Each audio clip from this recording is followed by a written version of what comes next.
a bustling medieval town with plenty of adventurers walking the streets. The main character's name is Red Dixon. The black-haired young man is a member of a C-rank guild called Black Wolves. They here left the royal capital at the age of 25 and moved to another city to become an adventurer. Now he is 30 years old and has been sitting at rank F for 5 years. A merchant offered to buy the young man some fresh vegetables, but he has to go. The young man is not particularly strong as a fighter. He looks away thoughtfully. Suddenly he notices something. A little girl fell to the ground and cried because her knees hurt. 2 children turned to her, saying that she was dragging herself along as usual, and noticing that she had fallen, told her to wait until they called for help and would be back soon. The boy scratched his head, also noticing that the girl had fallen. He approached her, sat down, and politely asked if he could look at her knees. The girl, with tears in her eyes, was surprised by her uncle and agreed. The young man brought his hand to her knees and used recovery. The girl was surprised and smiled happily, saying that now it doesn't hurt at all. The young man put his finger to his mouth, smiled, winked, and told the girl not to say a word to anyone. The happy girl agreed. The boy has a unique set of skills in restoration magic. The satisfied girl bids farewell to her uncle with words of gratitude as he leaves, waving back. Walking down the street past passers-by, the guy opens the bag on his belt because he wants to drink a little. He has a small bag with things from which he takes out a bottle. The guy ponders why Jill suddenly invited him to a bar, without even inviting Aisha. Thinking that he wants to talk about the upcoming promotion in the guild to rank B, he continues walking down the street. After some time, the protagonist meets a young man named Jill, who is the leader of the Black Wolves Guild. He sits at the bar with a smile and gently asks Red if he could stop working for them. Gil's smile drops, asking again what's so strange and confused by Red's surprise. Saying he is trying to be polite and not be rude, he points at the young man in front of him and says he's fired. Rita stands up and asks Gil how this could have happened, and so suddenly, to which his interlocutor answers him that it wasn't so suddenly. Their guild, Jet Black Wolves, could rise from rank C to rank B. The young man also asks again if he heard everything correctly and what it means. He does not believe what is happening. The guild leader tells him to judge for himself. He can carry ballast with him all the time, especially when that ballast is dragging him down. Red asks if he wanted to even do as an assistant. Jill can't take it anymore and angrily slams her mug on the table, spilling her drink out of it. He looks at the guy furiously and asks if he understands that they have been working on themselves since they were young, since they were 20, just like him, and explains that there is no rank for assistants, so he should just leave here silently. Also, all the things that were given to him, they take back. Red was surprised, and Jill says that with the transition to another rank, former B-rank guilds give equipment to newcomers, and he will not accept their things to challenge.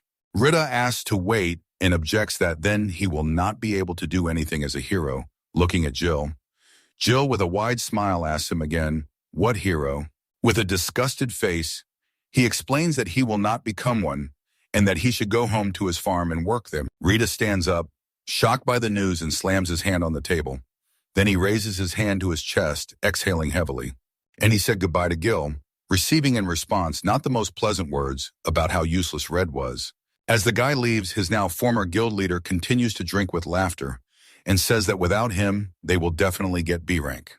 To the loud laughter of Gil and the words of gratitude for the visit, with the wish to come again from the bar worker, the dejected young man leaves Red and sadly walks along the night street of the city.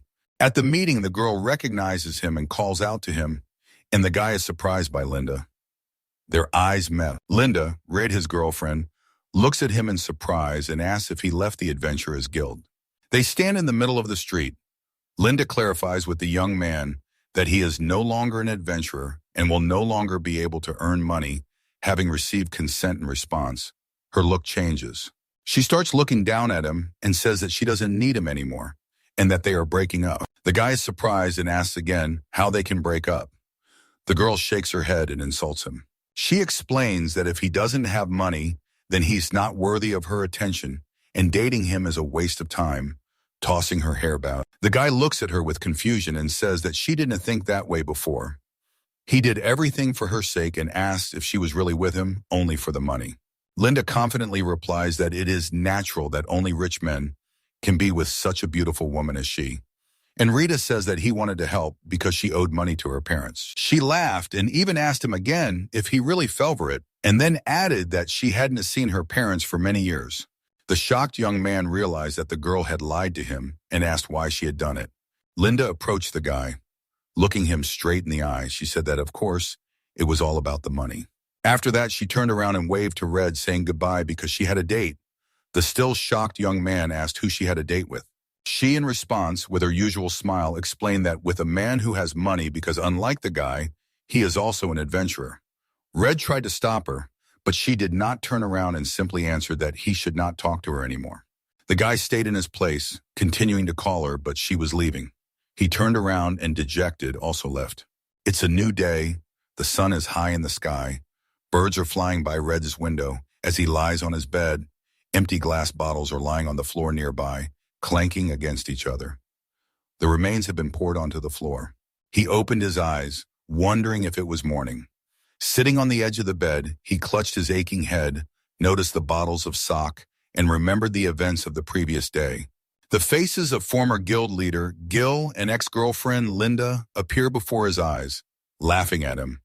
But he grins and is surprised that he can allow himself to laugh, even in such a situation. The guy stood up and slapped himself across the cheeks. He took off his top and went to the shower to freshen up, ready to start looking for a new job. The adventurous Guild headquarters, the royal capital, dressed in his healeress outfit, the hero comes to find a job that he can handle. Having scared Red, a worker addresses him from behind, saying that they were waiting for him. She smiled. The boy turns around and recognizes Sira. Sira smiles and invites him to come in through the back door, and then respectfully asks him to tell his story. The boy agreed. Sira, the staff of the Royal Capital Adventurers Guild headquarters. Sitting at the table, the surprised worker shakes her head, asking why Gel made such a stupid mistake, and Red is surprised by these words. She believes that Jill is wrong, and that their guild will accept Red, and also offers to promote the Black Wolves Guild to rank. Red is surprised again. Seer goes on to explain that it is because Red is a humble adventurer and can use recovery magic, plus he has a bag of items. The guy waves it off and asks if recovery magic alone isn't enough, explaining that his bag is only needed to carry luggage. A frustrated Sierra sighs heavily, hanging her head. She understands the situation and says that she wanted to be nice to Rita, and she is sorry that others treated him so badly. But looking at him, she still says that both the restoration magic and the bag of items are rare. The worker claims that if it weren't for the problematic Black Wolves Guild, the Adventurer S rank would be higher. Rido waves her off, saying that it's all nonsense. Losing her composure, Sierra jumps up and explains to the boy that he doesn't value himself at all. The modest young man says that in any case, he came to the guild today to get a new job. Sierra is shocked, apologizes for not being able to help but worry, and shows everything they have to offer. Putting the ads on the table, the worker points to the groups looking for a healer, laying them out in front of the guy. The guy reads a completed form, which says that Count Rodenwald from the Sea of Amorta is looking for immigrants. Surprised, he asks the worker about it, and she apologizes, explaining that it was an advert about them looking for new immigrants, and they got it all mixed up again. Red, who is thinking about the city of Amorta, which is not so far from the royal capital, reflects on the fact that he left his city to start all over again in the royal capital. And then, greatly surprising Ciara, he says that he will go to Amort, pointing his finger at the announcement. Night, a camp, set up outside the city, the crackling of a fire in front of which a young man sits on a large boulder. Retta says that the night is still cold, despite the approach of spring, sipping a hot drink. He remembers how Sarah did everything she could to keep him. She gave him a letter of recommendation for the Amorta Guild, since her friend works in the guild of this city, and arranged for Amorta to take the young man halfway. Rita carefully put his hand into the item bag, deciding that he would cook a fatty piece of beef for dinner today. He knows that thanks to the bag, raw meat will never spoil during travel, smiling at the meat.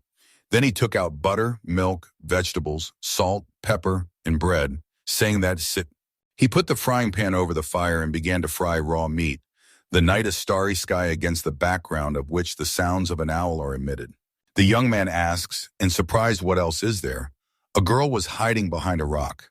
He looked in her direction and, asking who was there, told her to come out. She silently, pressing her hands to her chest and walking barefoot on the stones, looked out, surprising Red with her presence. The girl looked out under the moonlight with lifeless eyes. dirty and in torn clothes. Rita closed the bag and was surprised by the girl, thinking about why she was in rags. He asked her if there was anyone else, mom or dad. She shook her head. The young man thought that this was madness, a small child standing here in the wilderness. He asked again if she was hungry, if she wanted to eat with her uncle, to which the girl remained silent. Red smiled and began to beckon with the words, come on, asking if she was cold, saying that he was lonely on his own and that he hoped that she would have dinner with him. The girl looked at the boy with fear, her stomach growling. Under the beautiful starry sky, she began to approach Red as camp. Covered with a cloak given to her by the young man, the girl sat and ate silently under the crackling fire. The young man continued to cook, cutting meat in a frying pan and thinking that she was probably very hungry. After eating, the girl's stomach was still growling, thereby attracting the attention of the guy, and their eyes met. Retta smiled and handed her a piece of meat, saying that she could have more and that this was left just for her. She looked at him with a spoonful of food. After a while, the cups of food became empty and were put aside. The girl awkwardly thanked for the food. The young man responded with a hearty welcome. Retta, summing up what they had had dinner, introduced himself to the girl, uncertainly saying that he was like an adventurer. He sat in front of her. The girl answered that she was Mina, looking into the boy's eyes and sitting next to him. She held the gifted cloak in her hands, and her eyes became filled with life. The boy asked if she had a home or a place she could go. Mina shook her head, the boy thought, closing his eyes and putting his hand to his chin. Then he looked at the girl and said that then she could come with him. Throwing a log into the fire, Rita said that from here he was going to the city of Amort, and on the way he was stopping in a small town. The girl hesitantly asked if this was true, to which he confirmed with a smile. He looked at her legs, bruised and scratched, and asked if they hurt, immediately saying that he could cure them, but he would have to touch them. Mina noticed and said that he had no medicine. He sat down and took her legs, smilingly telling her that he could do without them, and then spoke to heal the girl's wounds. Using the restoration, the girl's legs healed with a bright light. Mina was surprised and delighted and said that it didn't hurt anymore. Looking at her legs, then she looked at the guy and thanked him, but forgot the boy's name, which Retta reminded her with a smile. She smiled happily and repeated his words of gratitude. After that, he gave Mina tea with honey to warm her up, and they went to sleep together in a small tent under a blanket. The next day, the wheels of a wooden cart are rattling. Mina is glad to have met such a kind man as Red, and he says that he is even more glad. The driver of the cart turns to the boy, bringing news that a village is visible ahead. They are located on a hill from where you can see the whole village with wide streets and wooden houses, which is called Morelia. Reaching the village tavern, Red and Mina thank them for helping them on their way, receiving good wishes in return. In front of the tavern, they meet an old man who laughingly asks what brought the father and daughter to this godforsaken city. The old man says his name is Morelia, and he is the mayor of this small town. The boy introduces himself in response. The boy says they are here for a few days, and he will not remain indebted to the old man by shaking his hand. The old man agreed. The mayor notices that the girl is dirty, especially when he sees her feet and hair, and asks if she accidentally stepped in a puddle.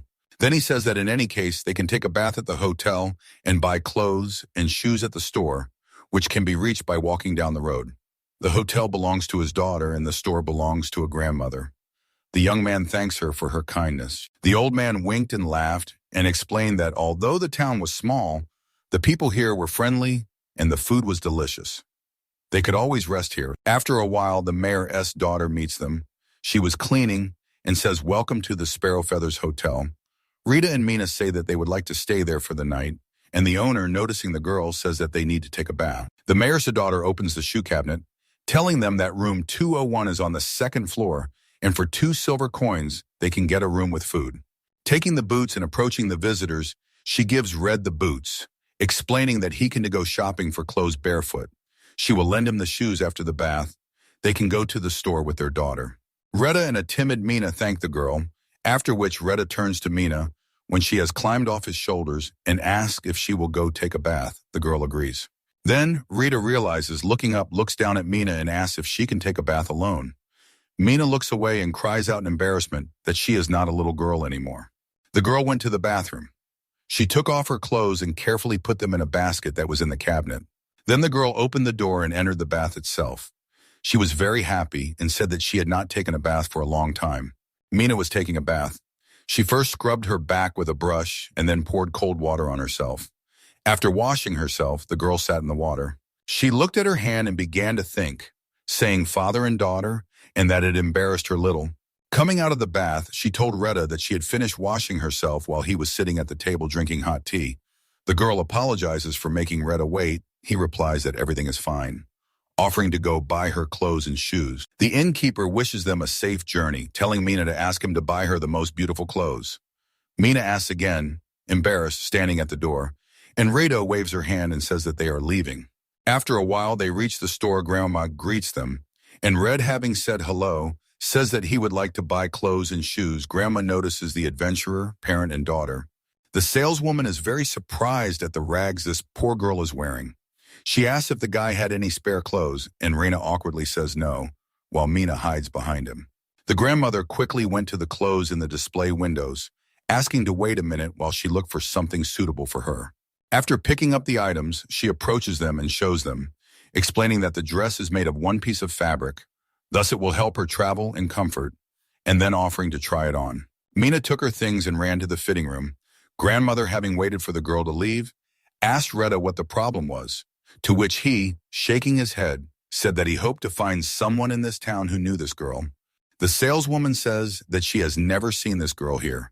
Despite the fact that this is a small town, all the residents know each other by sight.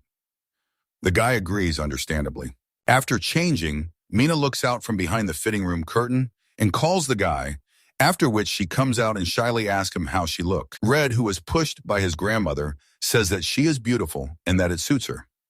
Vina is happy. The guy, seeing her, thought that it was cute and that he did not expect that everything would go so far. The grandmother, with a bright smile, asks Mina what she wants to try on next. The girl asks again in surprise, and the saleswoman explains that she is a traveler, which means that one set of clothes will not be enough. Rita smiles and pats the girl's head, telling Grandma to pick an outfit Mina likes. She found a new outfit and went to the dressing room, coming out of which she approached Red and, hoping that he would like it, asked him how he liked the outfit. Grandma said that it suited her very well. After changing again, Mina started to spin around in front of Red and her grandmother, asking about her new outfit. The guy said that it was just wonderful. Then he and his grandmother smiled and suggested the next outfit, shocking the girl. The happy grandmother said that she would pick out another pair of clothes and Red thank her, seeing a new set in front of him. After a while, it was evening.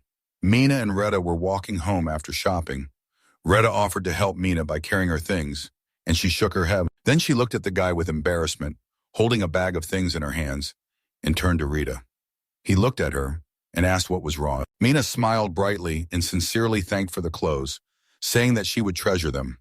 A happy Retta wished her good health, and then added that when they returned to the hotel, they would have dinner.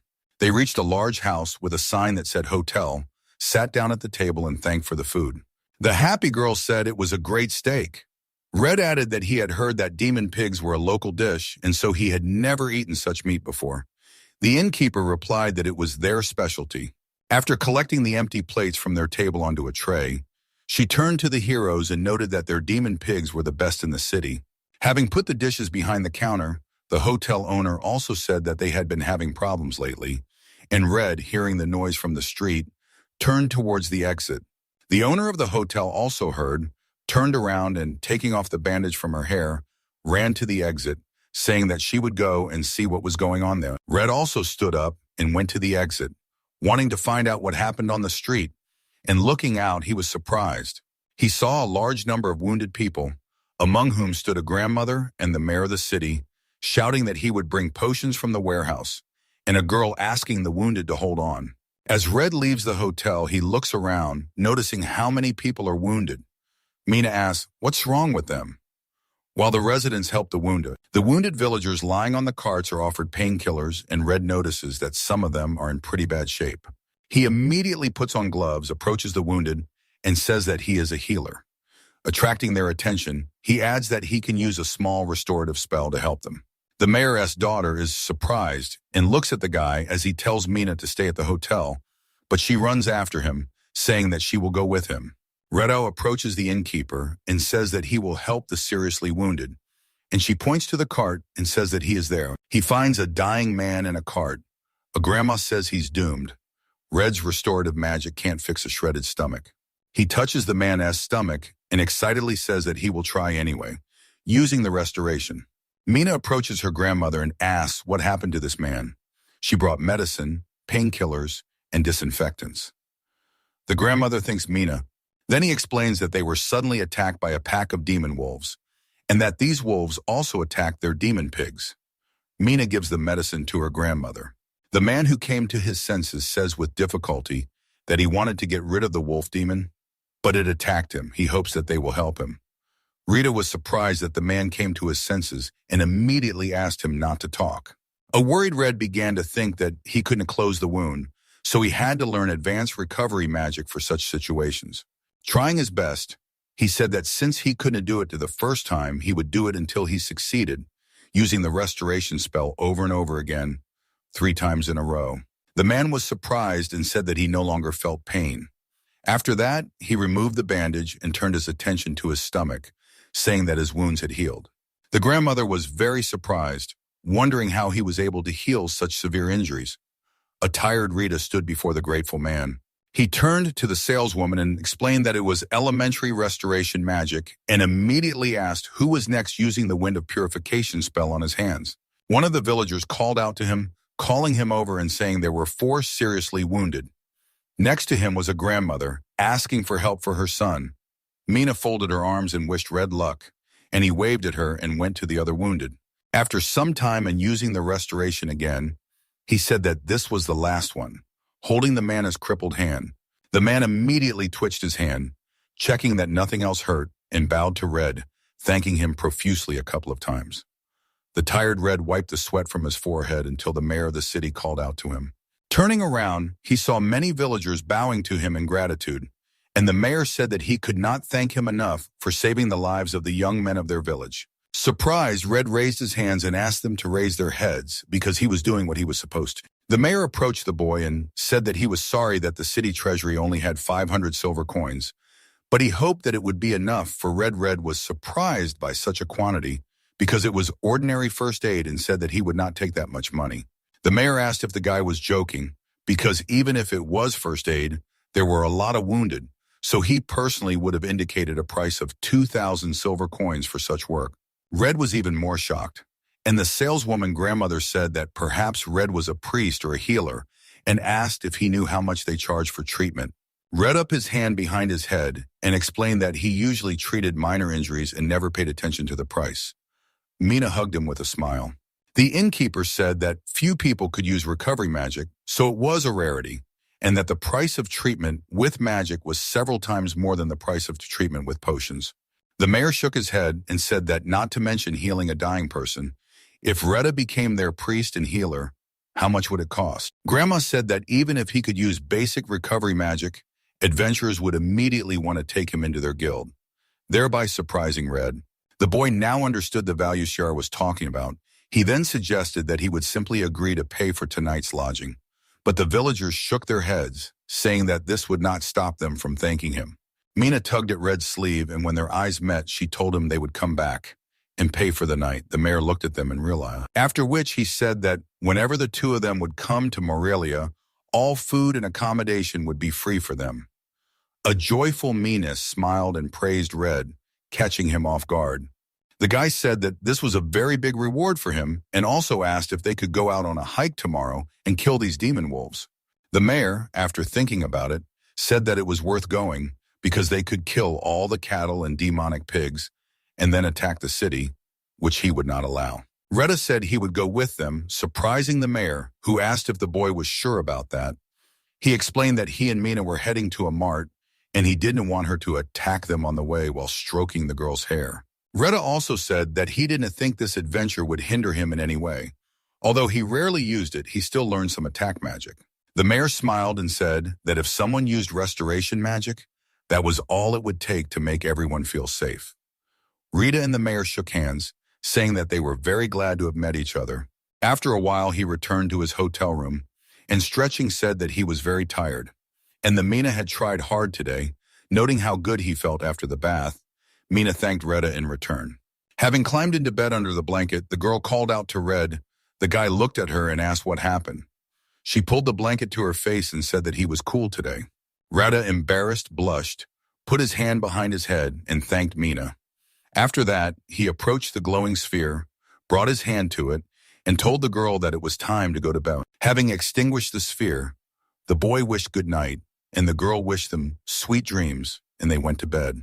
The next morning, young guys with weapons gathered on the street and discussed something while listening to the songs of birds.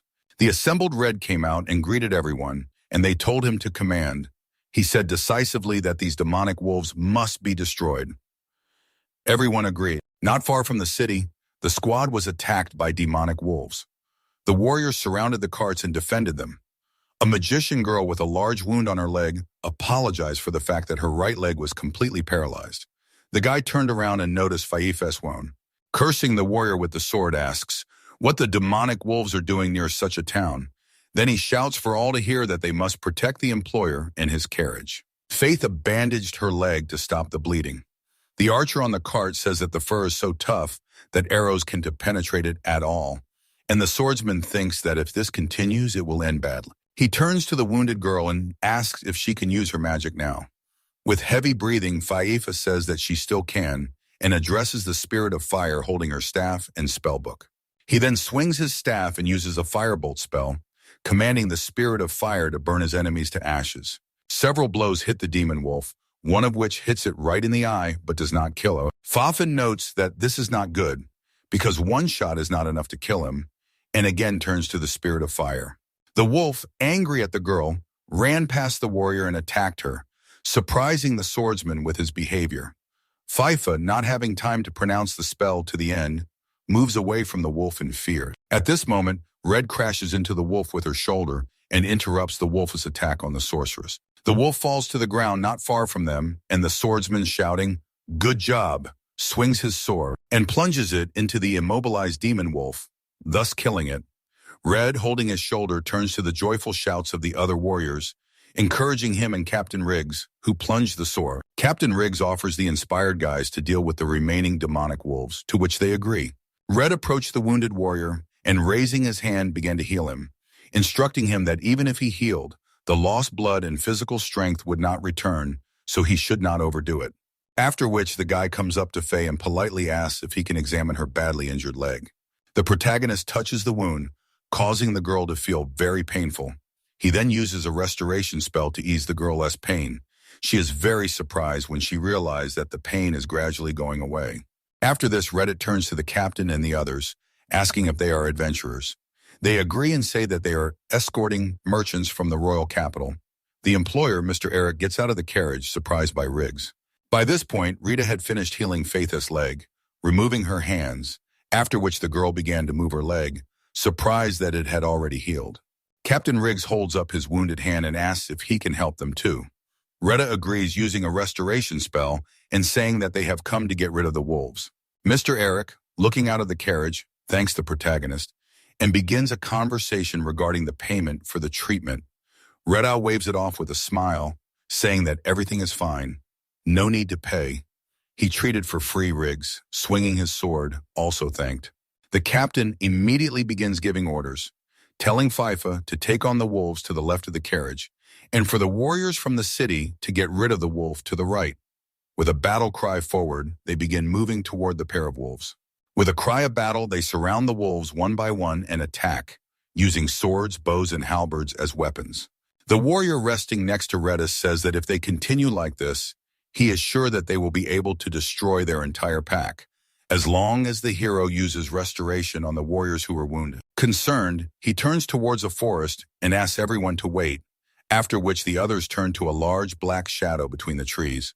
He says that something is approaching. A huge demonic wolf with a scar on its face appears in front of the warriors from the town, slowly walking towards them.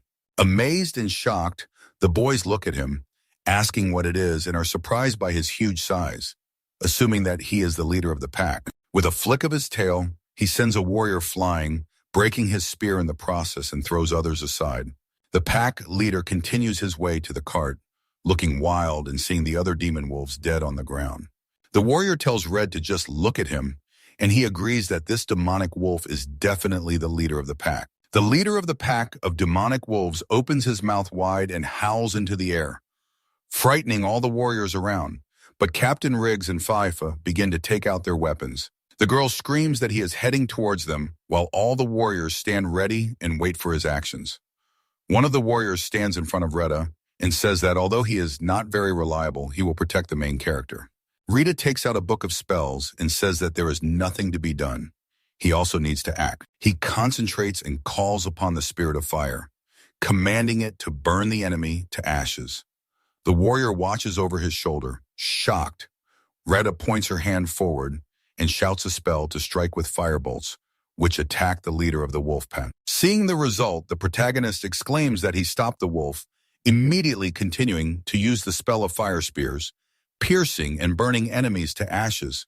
Piercing fiery spears pass through the wolf throughout its entire body, lifting it off the ground. The dead leader of the pack falls lifelessly to the ground as the spears disappear in front of the armed warriors. Fafa asks in surprise what it was, and a shocked Captain Riggs asks if it was really the original fire magic, since it is so powerful. The warrior who stood up to protect Red lowers his sword and tells him how incredible his magic is. It was the first time he had seen such a sight. Red doesn't think there is anything special about it and says that even though he is an F rank, he is still an adventurer magician. Captain Riggs shouts not to relax because even though the leader is dead, the demon wolves are still there. Fiva asks what the rest of the pack is. Rada says that she will also go with them to fight the rest of the pack and asks to look after the carriage. The village of Morelia, Mina, dressed as a cleaning lady with a mop, sits at the hotel table and thinks about the fact that Retta still hasn't returned. The grandmother at the table with her, drinking tea, tells the girl not to worry because her dad will soon return safe and sound. The owner of the inn calls out to the grandmother, who turns out to be her mother, and Mina, saying that the younger ones in Retta have returned. Mina comes out excitedly from the hotel near which the mayor of the town is sitting and sees the children joyful about their victory as well as the merchant escorts. But she only looks at Retta. Seeing Retta really safe and sound, the happy girl smiles contentedly. Feeling relieved, Retta also notices the girl in the crowd of townspeople. Nina ran towards Red, and he spread his arms, and she jumped into his arms, happy about his return. Evening came, people lit a big fire and held a banquet in honor of the victory over the pack of wolves. Retta, sitting with a mug, says that it is very nice to enjoy the taste of ale after work, and notes that Mina also seems to be having fun because she is dancing with the innkeeper with a joyful smile on her face. The mayor of the town approaches Retta and asks him how he likes the holiday and whether he is having fun. The young man replies that this banquet is wonderful. The old man sits down next to him and says that he would like to talk to Retta about tomorrow's trip to Amort. The employer from the rescued cart, Mr. Eric, approaches them, greeting Mayor Morelia in red, and the mayor replies that the merchant is just in time. The man says he didn't introduce himself properly and says he is Eric Ray from the Rahe Company. Retta shakes his hand and says his name is Dixon, and he is pleased to meet him. Mr. Eric thanks him for his help in today's attack, and then he explains that, thanks to him, all their companions are safe and sound, and even the potions were not harmed at all. Now they can calmly continue their journey to avert. Rita says that this is very good. They look at Mina dancing, and the merchant asks whether the protagonist will take his daughter with him to Amort. He also says that he can offer them a ride in his carriage to the city. Rada replies that it would be wonderful, and Mina calls out to him. He looks at the girl holding her grandmother's hand, and Mina invites him to dance with them. Behind them, the rest of the villagers danced. The innkeeper started pushing Red in the back and pulling Mina by the hand while he asked them to wait, because he doesn't know how to dance. The girl tells him to just dance as best he can and urges him to her. Mayor Morelia and Mr. Eric leave, waving goodbye to the boy until tomorrow. Retta and Mina hold hands and begin to dance to the music, surrounded by other dancing townspeople. Men play musical instruments for them, drums, lute, and horn, creating music and encouraging everyone to dance. The main character said each step, counting 1, 2, 3 out loud, and Mina laughed at this. He realized that he was dancing like a bear, but he continued, looking at the happy girl in front of him. A tipsy young man remembers his ex-girlfriend, Linda, and his mood worsens. The innkeeper asks the hero what happened and why he is so gloomy. Retta, embarrassed by being called a hero, asks not to call him that. Mina, seeing this scene, laughed while the hero looked at her, asked why she was laughing, and realized that he had something to think about. The girl explains to the boy that it is because his face is flushed. Continuing to look at the girl, he began to think about whether it is worth taking Mina with him, because here in Morelia, no one knows her, and his journey ends in Amort. Rita understands that this does not mean that the girl will find her acquaintances in Amort, and in Morelia she has more and more friends. He looks at the girl, calls out to her, and taking her by the hand says that tomorrow they are going to Amort. Mina smiles happily and says that it is good and she is looking forward to it. The young man smiles relaxedly, casting aside his doubts. He stands in front of her and tells her that it will be hard from tomorrow, so he suggests going to bed after this song. The girl agreed. The next morning, the protagonist, ready to leave, shook Mr. Erica's hand and thanked him, and he was reciprocated, adding that we need to help each other in difficult times. The innkeeper and her mother approached Mina with a basket and said that these were cookies that they had made together and would be just the thing for them to snack on. On the road, the girl thanked them. The town's residents and mayor said goodbye to Rada, telling him to definitely come again and that he was always welcome. Mr. Eric, already seated in the carriage, called out to the hero and told him to get in quickly too, since there was no need to delay the farewell. All the villagers saw them all. Everyone shouted to them as they set off on their journey to be sure to come again. They were always happy to see them. The children of the residents shouted that they were waiting for them, and Retta and Mina waved goodbye to them. After leaving the city, Captain Riggs, sitting with them in the carriage, sighed and said that as it turned out, it was still too early for their group to fight the demonic wolves. Fifa, next to them, nodded in agreement. He hung his head and said that even though Rita used such strong recovery magic, he was still an F rank, and Fife noted that the attack magic was also amazing. Riggs is hesitant because he and Fafa are also F ranks, and whether they will ever be able to rise to E rank. Redia tells him that they are still young, so he is confident that they will succeed, and if they try hard enough, C and B ranks will not be a dream. The swordsman smiles and says that it will be good if that is indeed the case. At that moment, the archer calls out to him and says that it looks like this situation is getting worse, and he will need the leader's help. Captain Riggs confidently tells Phaetho that it's time for them to get to work. The mage girl agrees. They get out of the cart. Mr. Eric says that if they continue like this, they will arrive in Amort before evening. Red is surprised and asks if it is really that fast because he heard that the journey takes 2 days. The man explains to him that if you go along the old road, then before you had to go around, but now everything is developing steadily. New bridges and roads are being built, so it has become much easier to get around. Surprise, Red notices that Amort's development is amazing. Mina listens to the conversation with curiosity and looks at Reda. They continue their journey towards the mountain in good company. Mina eats delicious cookies from a basket given to her by the innkeeper. After some time, Reddit turns towards the cab driver and notices a large wall and says that she sees a city. Mr. Eric asks if this is Amort. It is reported that many people are working on the construction of the outer wall. Since the city is just developing, there are still few buildings and still many places where there is nothing but earth and a road. Mr. Eric adds that the city is very nice and lively, and Rita thoughtfully says that in that case there is plenty of work here, even for a non-adventure. The man says that they have almost arrived, and if he and Mina have any difficulties, they can safely contact the Raha company. He will definitely return the debt for the service. Retta asks about the service. And surprised, Mr. Eric, tapping on the boxes of goods, explains that he is talking about their destruction of the demonic wolves, because thanks to them, they can now continue to trade without worrying about anything. Rita thanks some for letting him ride in Mr. Erica's carriage, and you can also contact her if any difficulties arise. Then the guy notices that Mina has become quiet, and looking at her, he sees that the girl has fallen asleep. Leaning against the young man, the man laughed with a smile, saying that it seemed that their conversation was too boring for the young lady. After exiting the wagon, Retta thanks them for their help, and the man says that they are now heading to the merchant gate. Captain Riggs and Fayafa bid farewell to the heroes, suggesting that if fate brings them together again, they should go on a mission together. Rita and Mina looked at each other, and the guy invited them to go into Amort, after which they took each other's hands and entered the gate. In front of Red and Mina, there is a wide street with 2- and 3-story houses, along which many people walk and carts drive. The hero looks at the map, holding the girl as hand. After some time, the protagonist reaches the Adventurer Guild of the Amort branch.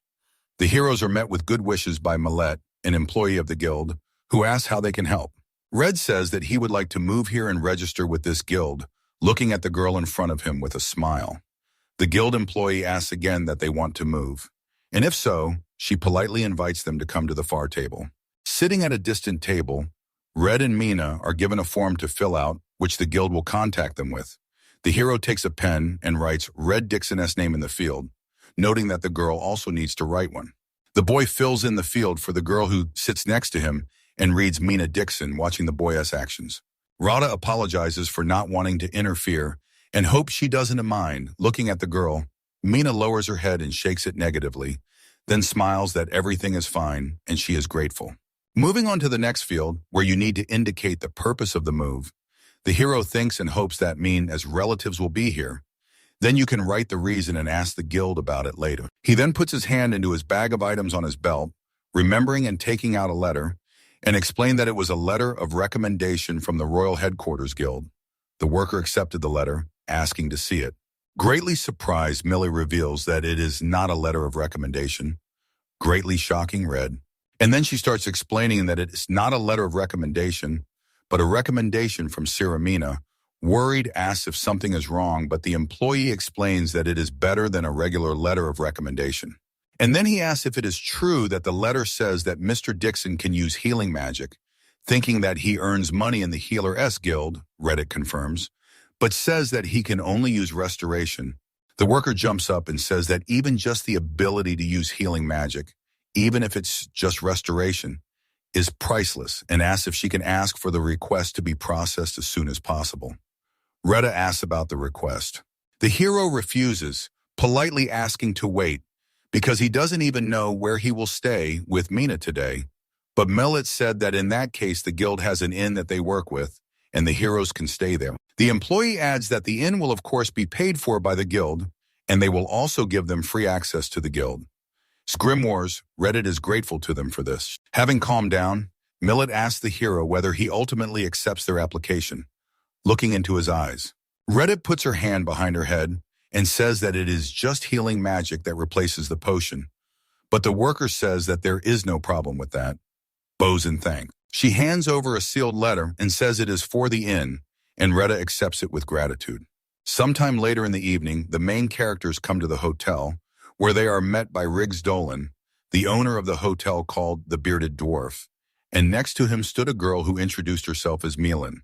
Red shakes Riggs' hand and introduces himself back along with Mina, explaining that the girl is a bit shy, and he hopes that Milan will become friends with Mina. The girls smiled happily and shook hands with each other. Milan asked if she lived in this city, and if Mina would be friends with her. Mina shyly agreed. The innkeeper remarks that his daughter has taken a liking to Red's daughter, and that they seem to be having fun. Red awkwardly reveals that Mina is not his daughter, surprising Riggs. Riggs Dolan says that anything can happen when a person is an adventurer, and he want to go into details, because if she is under Rita's protection, then so be it. Then he says that the room is shared, saying that it would be better to take a free one. Red says he has no more questions and thanks them for their hospitality. The owner of the Bearded Dwarf says he is happy to help, and that since they will be living under the same roof, they should treat them like family. Riggs asked his daughter to show the guests their room and not to forget about the bathroom and toilet. A happy Milena says that she understands everything, and her father says that they will all eat together later, so she should join in too. The innkeeper's daughter takes Mina by the hand and pulls her along, inviting her to go, while Red and Riggs are left chatting among themselves. After some time, Milan, carrying a tray of food on her head, runs to the table with a smile, apologizing for the wait and telling them that the pilaf, salad, and soup with a lot of meat are ready. She puts the plates on the table and sits down next to Mina, and opposite them is Red, waiting for the others. When everything is brought, they wish each other a bon appetit and begin to eat with a smile. Mina starts with the hot soup, and after trying a spoon, she shouts about how delicious the food is with a happy face. Mealing, supporting the happy Mina, says that her dad's food is always very delicious. Mina really likes it. She says that it is magical. Retta, eating the pilaf, comments on it, saying that it is perfectly fried, crispy, aromatic, and delicious. In his opinion, the pilaf is a bit salty on the grill. The other guests of the inn also expressed their satisfaction and praised Mr. Riggs, noting that they always perceived the gnomes as blacksmiths, and Reddy says that both food and a sword can do anything. Malin tells the guests that her father used to make swords, but after his daughter was born, he became a cook. Rita says that Malin has a cool dad, and she says with a bright smile that it is definitely true. The heroes return to their room. The guy says that the owner's daughter is a very cheerful child. Mina agrees and says that they have become friends a little. The young man says that this is good because they will be here for some time. Then they hear a gentle knock on the door and turns around to ask who is there. Suddenly, Malin comes in and invites Mina to go to the bathroom with a smile on her face. Mina and Malin go into a special room together, and Mina helps her new friend wash her hair. Then she pins up her hair and asks if the innkeeper's wife is here. Malin says that despite this, she has a lot of fun doing things with her father every while. And then looking at the heroine, he says that sometimes things are strange, or rather sometimes they have problems with guests. Then she suddenly jumps out and says that her father then does this, taking a heroic pose with a smile. After which, folding her arms across her chest, she tells him that her friend as father is just as good. Mina smiles and says that Retta is indeed a very kind and good person. The girls hold hands and kneeling happily, shouts that she hopes their fathers get along so well that they can take baths and wash clothes together. At this point, Rita feels awkward hearing the girls, and quietly says that Malin is going a bit overboard. The next day, not far from the city, people are cutting down a forest. There is also Red, who takes the wounded hand and uses his restoration magic. The Amori adventurer text is surprised to see this healing and says that he is amazed that Red healed 3 people with serious wounds. And then he says that he was wondering what kind of guy Red is, and he turned out to be a good one because he is going to carry out an assignment with a child. The guy apologizes for this and says that he arrived in Amort only yesterday and therefore cannot leave her alone. Tex puts his hand on the girl's hair and says with a smile that she has a good father calling her a young lady. Mina thanks him, calling the adventurer uncle. The man makes a sad face and asks the young lady to take it easy, asking her to at least call him big brother since he is only 40 years old. The warriors nearby say that he is old enough to be called uncle, although he looks more like a grandfather. Then, Tex puts one arm around the main character and asks Mina if he is also an uncle to her. The girl, not expecting such a question, thought for a bit, and she said with a smile on her face that it is not so, and Retta, he is not an uncle. Retta laughs and thanks the girl. After a while, the men look at the protagonist, who, not understanding, asks what they want. The adventurer says that he leaves the rest of the work to him, hitting Red on the back, and he, understanding, turns to Tech. Then he excitedly asks him to wait and asks what exactly he wants him to do. The man, with a smile on his face, tells him to just try to do something with magic. Rita looked at the adventurers and clarified that they wanted him to cut down trees in the forest and asked how they imagined it. After thinking about it, he said that it was worth a try, and Tech said that if he had any ideas, then feel free to try. The protagonist agreed and warned them not to come close to him, after which he turned to the spirit of the wind. Concentrating, he commanded the invisible blades to dance, scatter in all directions below, and shouted the spell, cutting blades of wind. Red had cast a spell, and the trees began to fall loudly to the ground, being chopped at the base. Everyone was shocked. Red had said that it was unexpectedly powerful for him. Mina, who was standing behind with the others, said how cool he was. Tix, excited and shocked, shouted that he had, of course, asked for help, but had not expected it to go this far. The other men also spoke up, surprised by what had happened, not believing that these were Windblade's entry-level magic, and saying that Red's Windblades were clearly a level higher, and at this rate they would lose their jobs, and with such skills they would rather become lumberjacks. Red awkwardly raised his hand behind his head and said that he had been on a roll lately. Tex asked that since magic was dependent on the amount of magical power, then given such power how much of it the hero had. Tex nodded and said that it was enough talking because they had work to do. But he wondered what to do with all the cut wood, suggesting that they put it in a cart, and added that since there were about 30 of them, the time for cutting them down was reduced. Rita stretched his hand forward and used the binding chain spell towards all the cut wood on the ground and tied them up. After which he turned to the others and said that in fact he had a special box for things.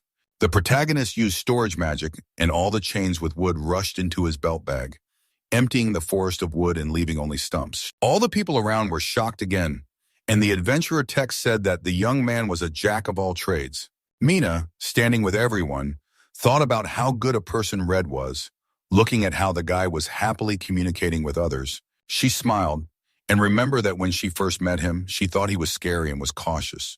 But very soon she realized that this was not the case. She only gave her name, but he still treated her well. Rita had always cared for her and was always kind. He was also unlike any healer she'd ever known.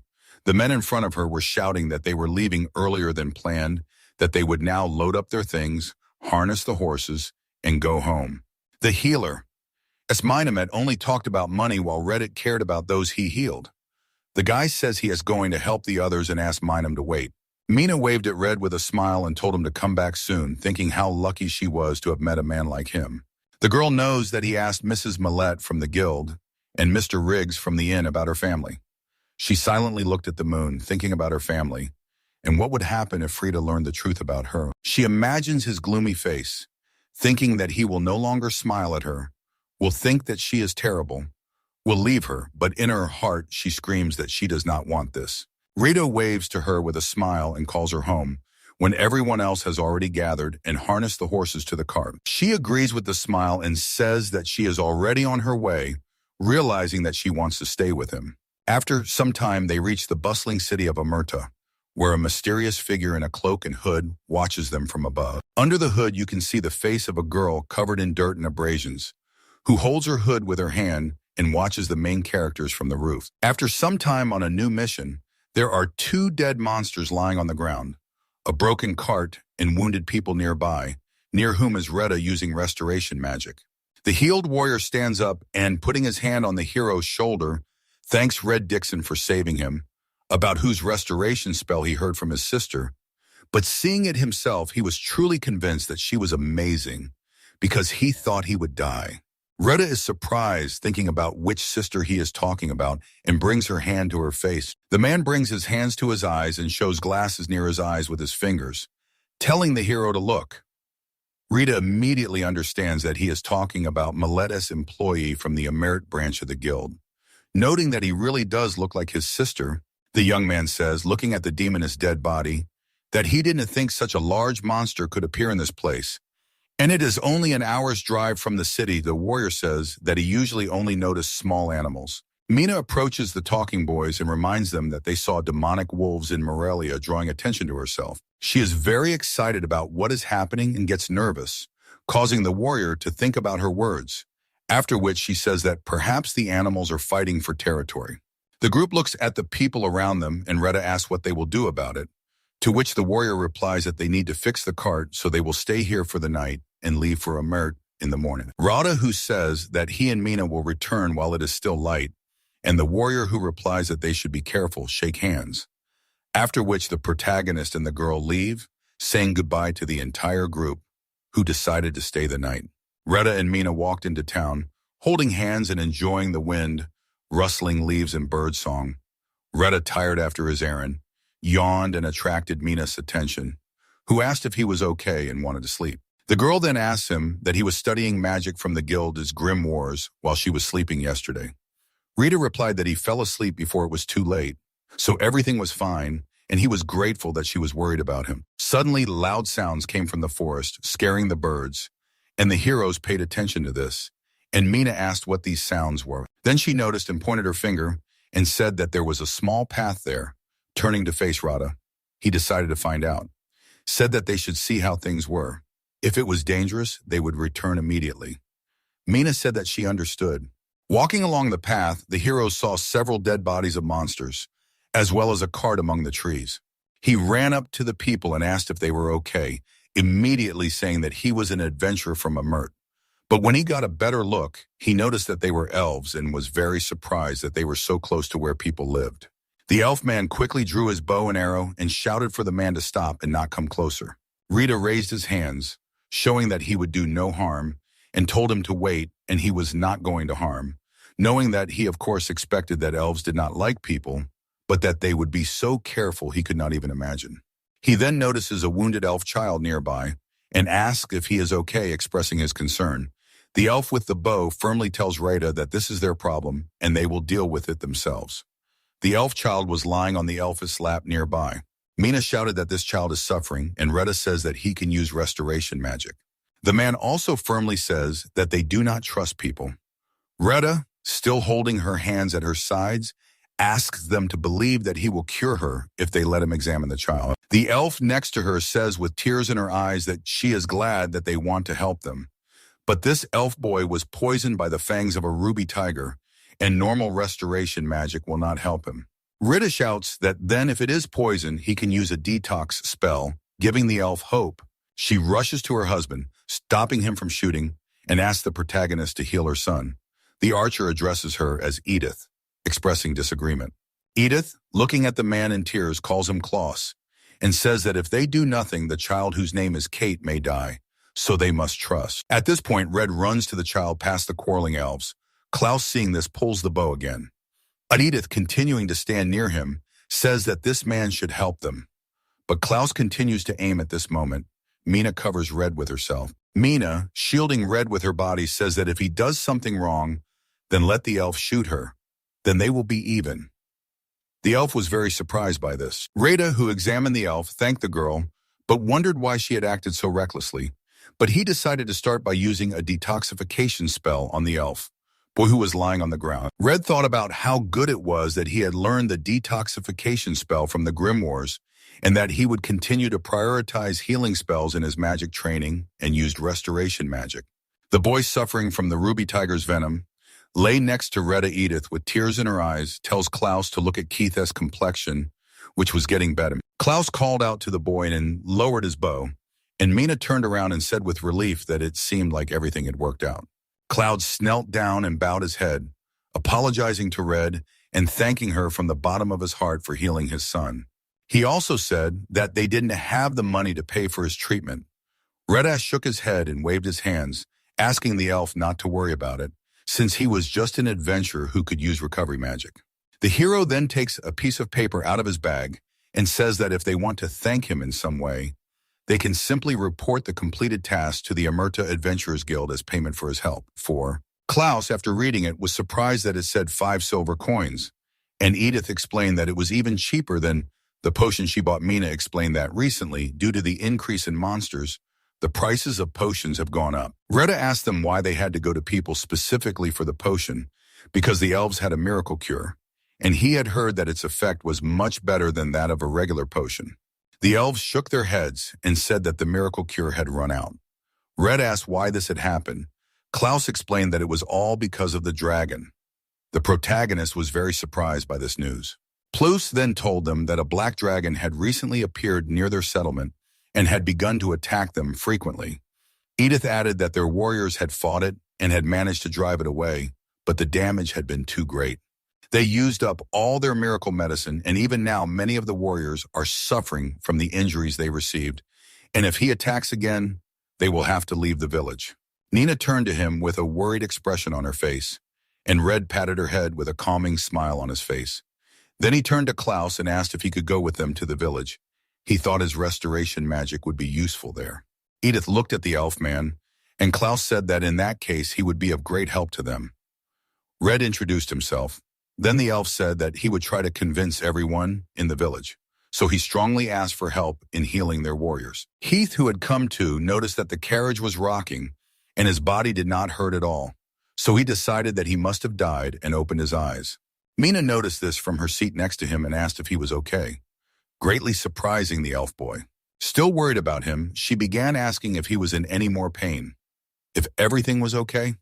Keith confirmed. Mina smiled brightly, stopped worrying, and folded her hands in front of her, and said that then she was happy for him. Keith began to think about how this had happened, amazed because the last thing he remembered was that he was with his mom and dad, and they, hiding their ears, bought a potion in the human city. And when they were returning, a ruby tiger attacked him and bit him, knocking him to the ground with its heavy weight. And now he sees an angel in front of him, offering him a towel, and some guy sitting next to her, although it doesn't matter. His parents also noticed that the boy woke up. He stood up, took a towel and put it to his forehead, and began to speak. Mina asked what he wanted to say, after which the blushing elf told her that his name was Keith and thanked her for her concern, and Mina introduced herself in response and said that she was glad to meet him. Kate began to ask excitedly where she was from. The girl awkwardly answered from Amort.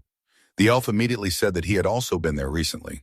And then he began to say that his mother cooks food for the army, and his father uses a sword more often than a bow, surprising everyone around him with his excitement. Redon notices that the tree is part and open the way for the carriage and is surprised by this phenomenon. And Mina notices that when the carriage passes, the trees return to their previous position and the road disappears. Kate keeps looking at the girl. The carriage stopped in the middle of the forest. Mina was surprised, began to look around and asked why they stopped. A happy and healthy Keith said that this place was only accessible to elves and pointed to the side. A large magic circle appeared directly under the carriage, and the elf explained that it was an ancient portal. They disappeared and appeared in another place where there was a night sky and burnt and broken trees all around. The heroes were surprised to see ruined houses on these trees and Edith sighed and said that this was their elven settlement. Mina put her hand to her chest and saddened, said that it was terrible looking around the surroundings. They stood in front of a huge tree, at the roots of which there was an arch cut out. Leading to the gate, Klaus asked Retta if he could start healing the warriors right away, and the young man agreed because that was what he came here for. Another elf was surprised to see that Klaus had returned unharmed, and the elf next to him cried out, reporting that there was a human next to him. The elves ran up to them with their bows and asked Klaus what they were doing. The heroes got off the cart and headed towards the tree. The elves drew their bows and aimed at the humans, asking who had given Klaus permission to bring humans into their settlement. Klaus yells for everyone else to listen, then explains that Red can use healing magic and that he saved their son's life when he was attacked by a monster on the way. The archers asked again if they had heard correctly about healing magic, and then added that all human healers were greedy swindlers. Mina looked at them and said that Rita was not like that, and Keith also confirmed that Mina's father was not like that. An old elf came out of the tree and asked why it was so loud. The archer turned to him and recognized the elder.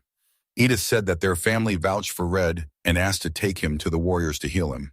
Red bowed politely and introduced himself to the elder.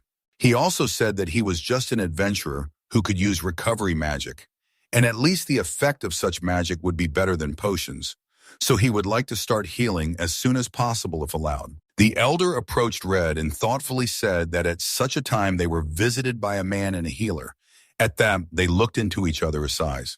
After that, he sighed and said that maybe it was time for a change and agreed to his help. Then he said that he would guide Red Dixon and asked him to save their warriors. The archers were very surprised by the elder's decision. Retta and Mina go inside the tree and see a lot of wounded elves lying on the huge leaves of the tree. The elder says that they are lucky because thanks to Hildigard, no one died. Mina looked at the elder and asked who Hildigard was. The elder explained that she was the best warrior in their village and no one could compare to her in magical power. And also, only thanks to her leadership, they were able to defeat the dragon. Retta imagined the scene and the happy elves. However, in order to save everyone, she took the dragon's fiery breath upon herself. And because of her pride as a warrior, since medicines and potions could only bring her temporary relief, she refused them in favor of other warriors. Redden noted that Hildigard, the best warrior in the settlement, was amazing. The elder added that she had very serious injuries, her entire body, even if he could not heal her completely. If he could just ease the pain, he would be incredibly happy. Wright said he would do his best, after which the elder pointed to the room and said that she was behind the curtain. After that, he looked inside with the people and asked Hildigard if they could enter. There are two warriors standing next to her who had just finished bandaging her body and were very surprised by her arrival. Redo saw the body of a girl in a serious condition. She was lying on a huge leaf of a tree. Redo was surprised that this girl was the best warrior of the settlement. Healed to guard, opened her eye and turned to the elder. The elder immediately asked her not to get up. She became angry and asked the elder why the man had come to her. Having risen to a sitting position with difficulty, the elder explained that everything was fine and that he had invited them himself because the young man could use restoration magic. The young man introduced himself as Rita Dixon, after which he approached Hildigard, and she began to move away through the pain and asked not to touch her. The protagonist put on gloves and said that he would heal her, after which he touched the elf's wounds. After using a restoration spell, the girl screamed that she couldn't move. The guy said that he would listen to all the complaints later. The people around her looked at this with concern, while she screamed to let go and leave her alone. Redia asked her to move, because the wounds would open, and she continued to ask not to touch. The guy said that if he didn't touch, he wouldn't be able to heal. The girl tried to kick him in the stomach, and Reed asked how long she could resist. Falling to the floor from the kick, Red rubbed the back of his head, and Hildigard stood up from a large leaf on the tree. The bandages fell off her body, and those around her noticed that Madame Hildigard's wounds had disappeared, and there was no trace left of the burn. She looked at the man and asked if she remembered his name correctly, then hung over him and said that her flesh had melted so much that even her bones were visible, and he had figured out who he was so easily. Rita asked to stop because now it is not so important. First, he wished Hildigard to cover herself. The girls blushed deeply after realizing. The boy and the elder turned away, and she asked all the men to quickly leave the room. They rubbed their heads awkwardly and said that it seemed they had been kicked out. The elder also sincerely thanked her for the healing. Red has said that it was nothing special. He was glad that she was okay. The guy turned around and said that he still had a lot of magical power, so he would go and treat the other wounded. The elder was delighted and said that it would be great. The boy used healing magic on the warrior, and Mina stood nearby and helped. Also helping with the family of elves they met in the forest, Mina and Kate were very happy and enthusiastically helped them. After a while, all the places where the wounded had been were empty. The elder couldn't believe it because there were 50 of them. Retta said that he was damn tired. The guy also added that he had been doing well lately, and his magical power seemed to be growing. It was as if the lid of a vessel had opened, and the magical power had begun to overflow the young man. Klaus approached the heroes and reported to the elder that all the potions were now in the warehouse. The elder thanked the archer for his work. Klaus then told Retta that thanks to him, they kept all the potions they bought. Retta was happy to hear that. The elder said that it was time for the boy to rest and asked Klaus if everything was ready. The man answered, of course. Edith said she hoped they would stay the night, as they were lucky their house was still intact. The hero thanked the elves and said that he would then spend the night with them. Mina also thanked him in barricading Keith. After that, they spent the night safely with the family. The next day they returned to the tree and entered the arch at the roots, after which they apologized for disturbing her, and pulling back the curtain, saw Hildigard. She, seeing that the heroes had come, asked them their names again, waiting for them. Mina said that she was very glad that the elf's skin had healed. Hildigard said that she just wanted to say thank you. The elf was very embarrassed and apologized for not stopping kicking yesterday, explaining that they, elves, do not treat people very well. Rada asked permission to find out the reason, and Hildigard agreed to explain. She began by saying that there was less hostility now, but for a long time bandits kidnapped elves, and this was the most terrible thing she could tell. Hildigard says that elves have long lives, so they were used as servants by terrible people. They locked elves in the cellars of rich people, and there is no counting the number of times they tried to get them back. Of course, some elves never made it out alive, so they hate humans and keep their distance. Rada said, understandably, that he was sorry. Hildigard looked away and added that, however, there are those who leave their villages and settle with people. In any case, she is grateful to Red, as are the other warriors who are healed, and from the bottom of her heart she says a big thank you to him. Ritter raised his hands and said that he did what he had to do, so there was no need for thanks. The girl puffed out her cheeks and said that it was wrong to ignore someone else's gratitude, looking sternly at the guy. Retta awkwardly replied that he understood, so he would accept her gratitude. Hildigard sighed and said that, in that case, good. She then turned to Mina and said that she had heard that she had worked a lot with Keith. She took the girl's hands and called her to her, saying that she wanted to give her a big hug as a token of gratitude, after which the girl's hugged. She said that she didn't like people, but the two of them could call her Hilda, stroking Mina's head. Mina looked at her in surprise and said the elfish shortened name. Hildigard said that sounded nice and added something else, namely that she allowed Mina to call herself sister from now on. Mina smiled and thanked Sister Hilda. Retta looked at the girls with a smile as they happily stood next to each other and hugged. Hildigard remembered his presence and, looking, said that she was interested in one thing. Namely, she asked the hero how old did he think she was, as Mina was? The guy was surprised by the question. She said that the hero does not treat her like a child and has done so for quite some time, sighing sadly. And she really doesn't like this discrepancy because she grows very slowly, but she is already 316 years old. Mina was shocked by this information, after which she said in surprise that she was very cool because she had lived so long.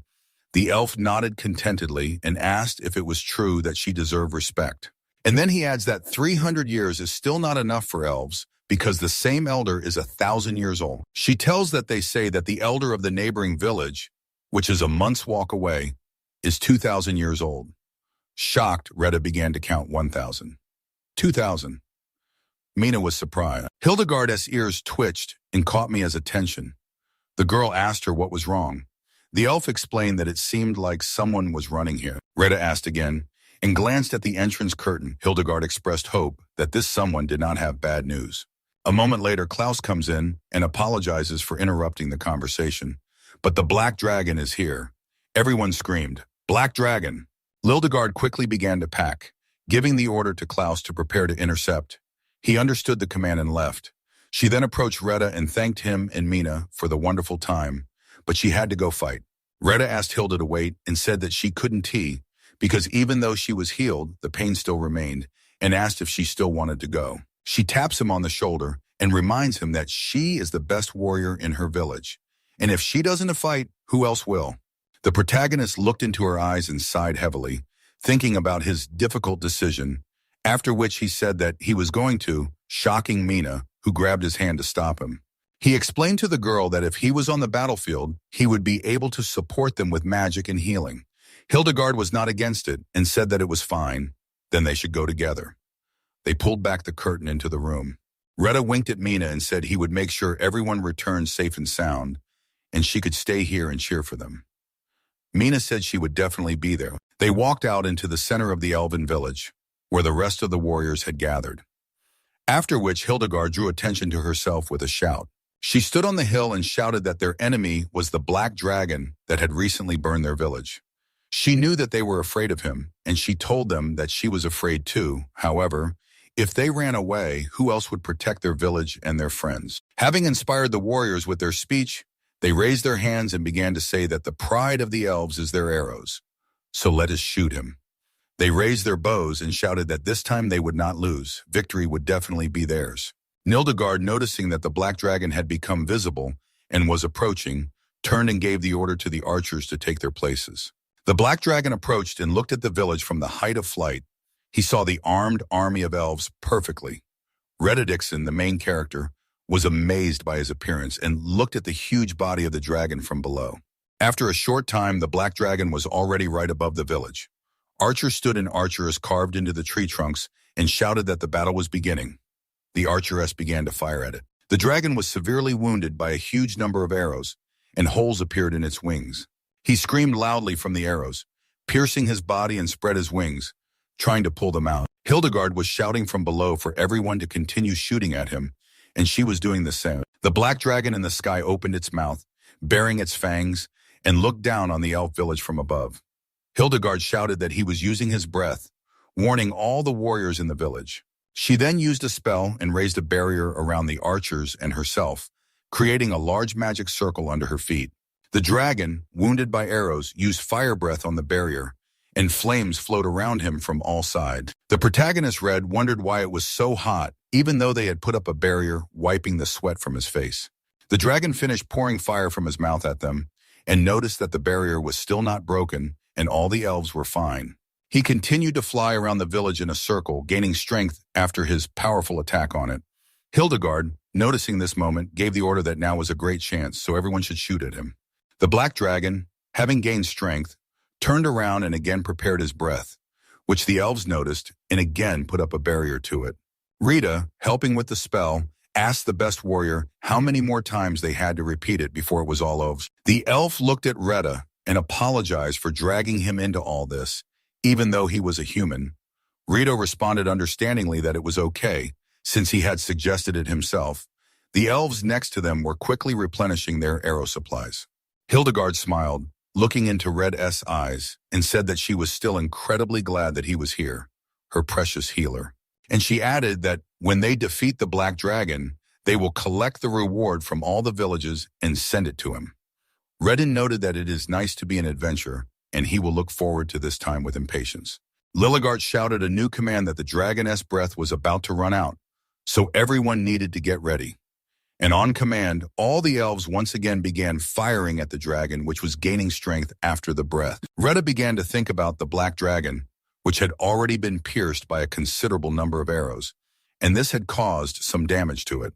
However, whether they could really defeat him, his face expressed strong excitement and worry, after which he closed his eyes, clenched his hand, and decided that he couldn't think about it, because they would definitely defeat him. The black dragon used his hot breath. Redo wiped the sweat from his face and said it was hot steam. He used restoration magic on the elf girl. Then the young man looked around and shouted about it, asking if anyone had been burned.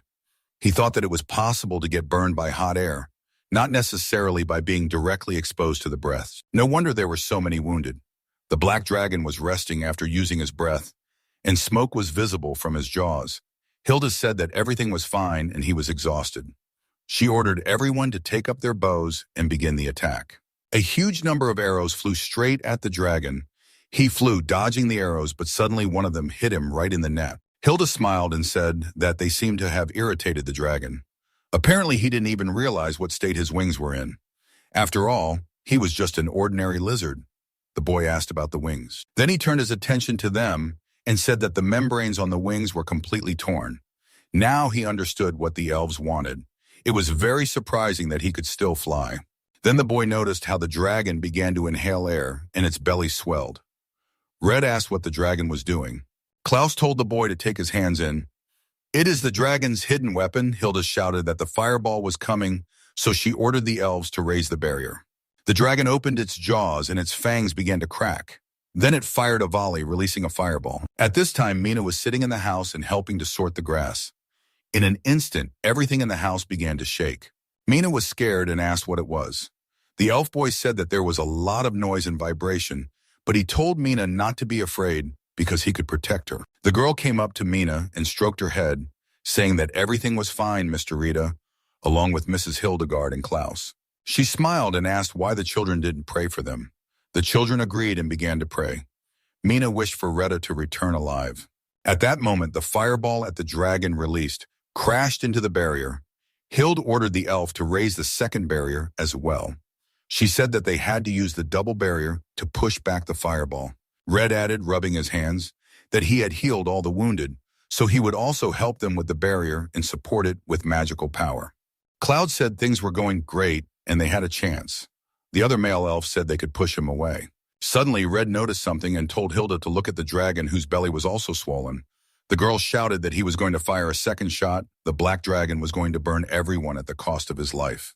Then the black dragon releases his fireball again, and his fangs break off completely. Hilda shouted that no dragon was so crazy. Then the dragon releases another fireball.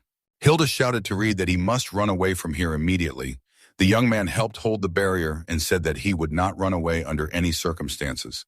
More magic needs to be poured into the barrier, and if this continues, they simply want to hold up. Then suddenly the barrier collapses and a fireball starts to approach the elves. Red has shouted that he couldn't die here. He simply couldn't afford it because he wouldn't leave Mina alone. He said he had to go back. Suddenly, a door opened behind the young man. Rita calls upon the spirit of the wind. Suddenly, behind him appears the image of a girl who looked very much like Mina, but already grown up. She pressed her hands into the boy's back, and the dark space opened up even more. The girl hugged Red and told him to begin. A black aura erupted from the passage. The youth summoned the spirit of the wind and commanded it to become his shield and blow away the enemy. Suddenly, a large gust of air surrounded all the elves. Hilda was frightened and asked what it was. Rena thought that the burden of his heart had disappeared, as if a shutter had been removed. His body is filled with magic. It seems that he is now capable of everything. The young man calls upon the spirit of the wind and uses the invisible blade of dance. He extended his hand and told the black dragon that he would shoot it down. The youth commanded the wind blade to cut the dragon. The huge wind blade cut off the dragon's wing. The black dragon was very surprised when he discovered that his wing had been cut off. The dragon began to fall down, straight to the ground. The monster fell straight to the ground and split it under its body. Then it stood up on its paws and let out a shrill scream. The monster looked angrily at the elves and at the young man who had cut its wing. Klaus happily said that his fangs were broken and he could no longer breathe fire. His wing was torn, so he could no longer fly. He really was just a lizard now. Hilda shouted that they all had to attack the monster together now. Then all the elves used their magic and decided to chain the monster. They summoned plants in the form of vines that wrapped around the dragon's body. This was the magic of the chains of roots. Retta thought about it and thought that the elves used the roots of the great tree as tentacles. At that moment, Hilda noticed his thoughts. The girl was very surprised. She couldn't understand what kind of person Red was. You might think he was very unreliable, but he had the courage to fight the black dragon face to face. He was simply incredible. The girl stared at Red and thought about how he had amazing healing abilities. And he also knocked the dragon-ass breath out of his system and cut off his entire wing with one blow. Hilda smiled a little and fought with a shudder that she had never seen such people. A slight blush appeared on her cheeks. Just looking at Red made her so happy. She held out her hand and told the boy to get it over with. The girl asked the boy to pour his wind magic into her hands. The girl realized that her heart was beating very hard in her chest. The boy stood behind the girl and asked if he was doing the right thing. Hilda drew the arrow. The boy poured magic into the girl, his hand holding the arrow, and also into the hand holding the bow. Hilda told him to pour more of his magic into her. Retta said that everything was fine and told Hilda to release the arrow. There was a huge flow of wind around the arrow. Hilda shouted at the dragon to open up. The other elves held him down and shouted that this dragon had destroyed their homes. The girl screamed that Hildigard and Rita Dixon would defeat him. The girl continued to hold the loaded arrow on her bow. She commanded the arrows of the whirlwind to fly straight to the target. Finally, the girl releases an arrow, and it flies with great speed straight to the dragon's head. The monster looked into the face of his death. Eventually, the arrow pierced the dragon's head, and it froze. And then the vines released its body, and the dragon fell lifeless to the ground. Hilda and Retta continued to stand there in shock. Looking at the monster, Retta asked if they had really defeated it. Hilda turned to the boy and said, agreeing that victory was theirs. Hilda raised her hand and said to the warriors that a victory cry should be heard in their ranks. Let their voices be heard through the forests and the cities. Let it be known that they, the true warriors, dwell here. Then a loud cry was heard. The villagers rejoiced and celebrated the happy event. The elves celebrated and talked about having their forest, their land, and their new friends. They drank to Red Dixon and Mina Dixon. The heroes sat at a round table and celebrated all this. Mina ate delicious food and Red a drink with the other elves. The elf girl who was sitting next to the heroes asked Red how these drinks tasted and whether he liked them. The young man agreed and replied that this fruit wine was getting tastier every time. The girl smiled and said that it meant that Mr. Rita liked wine. She took the jug of wine and filled the young man's glass again. He scratched his head awkwardly and laughed. Mina added, smiling, that this juice and food, everything was very tasty. The elf who was sitting next to her handed the girl a plate of goodies and asked her to try this too. Mina thanked him for his kindness. Then Venus said that the holiday had come again. Retta smiled and said that it seemed that way. The elf youth asked about the holiday and where exactly it was, and also what holiday it was. Mina said that 10 days ago, in a place called Morelia, there was a festival to celebrate the destruction of a pack of demonic wolves. The elf girl who was sitting next to Retta said, surprised that they had also dealt with the demonic wolves, Retta agreed, and said that, like this time, not without help. The young man thinks and looks at the sky, saying that even though the black dragon has been defeated, things will get more difficult from now on. The elf girl stretches out her hand and opens her palm. She turns to Mr. Red and asks him to look at her hand. The young man asks if these are really the seeds of the fruit that was served with the meal. The oath girl closed her eyes. She called upon the spirit of the earth, and suddenly a magical seal appeared above the girl. So palms. She asked the spirit of the earth to share its power with life. Suddenly the seed sprouts, and a small plant appears in the girl. His hands Mina told Mrs. Adita that it was very cool. The girl replied that they, elves, can grow plants. She smiled sweetly, and a tree began to sprout in her hands. Mrs. Adita winks and adds that the big tree will only need about 3 years to grow to its full size. By summer, the rest of the trees will be lush. Then a male elf approaches them and apologizes to Mr. Red for waiting. The boy is surprised and replies that he thought he would not see the elder. Hilda and Klaus. The boy replies that they were discussing the reward. The elder said that the village's savings were not that great, so the reward would be a third of the sale price of the black dragon's carcass. Rita is very surprised and asks if it is really a third. He asks if it is too much. The elder replied that they had helped them a lot, so in fact, some even said that a third would not be enough. Klaus said that the hero should accept this because it is for Mirror's future. Red thought for a moment and then bowed, saying that he would take care of her. However, their wind blades and air barrier surprised him greatly. He approaches the dragon and uses the storage skill. The youth adds that the carcass will take up too much space in the storage. The huge dragon carcass disappears. He says that as for him, he will just keep the wing. He cut off. He thinks that he would be full. The elder says that thanks to the young man, they didn't have to cut anything up, and they will be able to sell the carcass in the human city in its original form. Klaus adds that they will use the money for restoration. They will also consider the possibility of starting a collaboration with humans. Retta replies that he thinks that would be very cool. Hilda adds that this is not the only reward. The elder and clowns are surprised and ask the girl what she is doing. Hilda says that the young man does not seem to have a wife. Retta does not understand what the girl means. Hilda points her finger at him and, smiling, says that Hildigard Ederer will be his bride. All the elves who were celebrating at that moment were very surprised. Also, Retta himself opened his mouth and eyes in shock. Retta grabbed his head and asked what the girl was talking about. The elves began to ask Hilda if it was possible that she was not Syria. They began to whisper and wonder if Hilda had really decided to follow in her older sister's footsteps, since she was now talking about marrying a human. The girl began to get irritated and then turned to the elves and shouted about what he said and that they should come straight to her. At that moment, Nina approached the altar and tugged at his robe. Nina asked the man if Sister Hilda really had a sister too. The man stroked Mina's head and agreed. He said he thought he should tell Mina and the groom-to-be. Rita asked if he had heard correctly, that he was already being called a groom. The elders said that Hildigard really did have an older sister. Everyone was happy to hear this. Elves rarely have children, and sisters are a rarity. That is why they are so special. However, 50 years ago, something happened. Hildigard was then 260 years old. Her older sister, against the advice of the tribe, ran away with her lover, who was a human. From then on, Hildigard's hatred for people grew stronger. She did not understand how any man dared to take her sister away from her. From then on, the elven law stated that elves should never interact with humans again. And so, in defiance of her sister, who abandoned her, Hilda devoted all her time to becoming a warrior. The girl snorted and said that love romance is just nonsense. She is a warrior. Suddenly, Klaus mimicked Hilda. The girl got angry and said that he asked for it. Then she activated the seal and took out a sword. The young man followed the girl and also took out a sword. He laughed and said that the girl would not be able to defeat her in close combat. Then the fight began. The other elves were happy and supported Hilda and Klaus. At this point, Red scratched his head and asked about the marriage and whether it was a joke. Mina noticed the young man's anxiety and awkwardly asked him if everything was okay.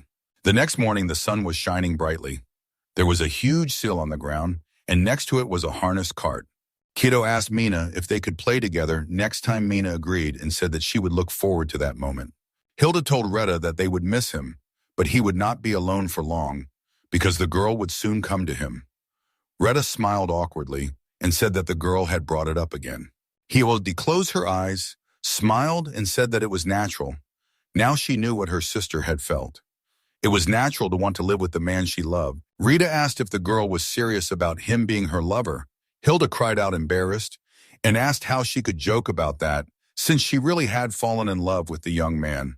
Klaus was behind him, again mocking Hilda, saying that she was a warrior. Retta was trying hard to hold back his laughter.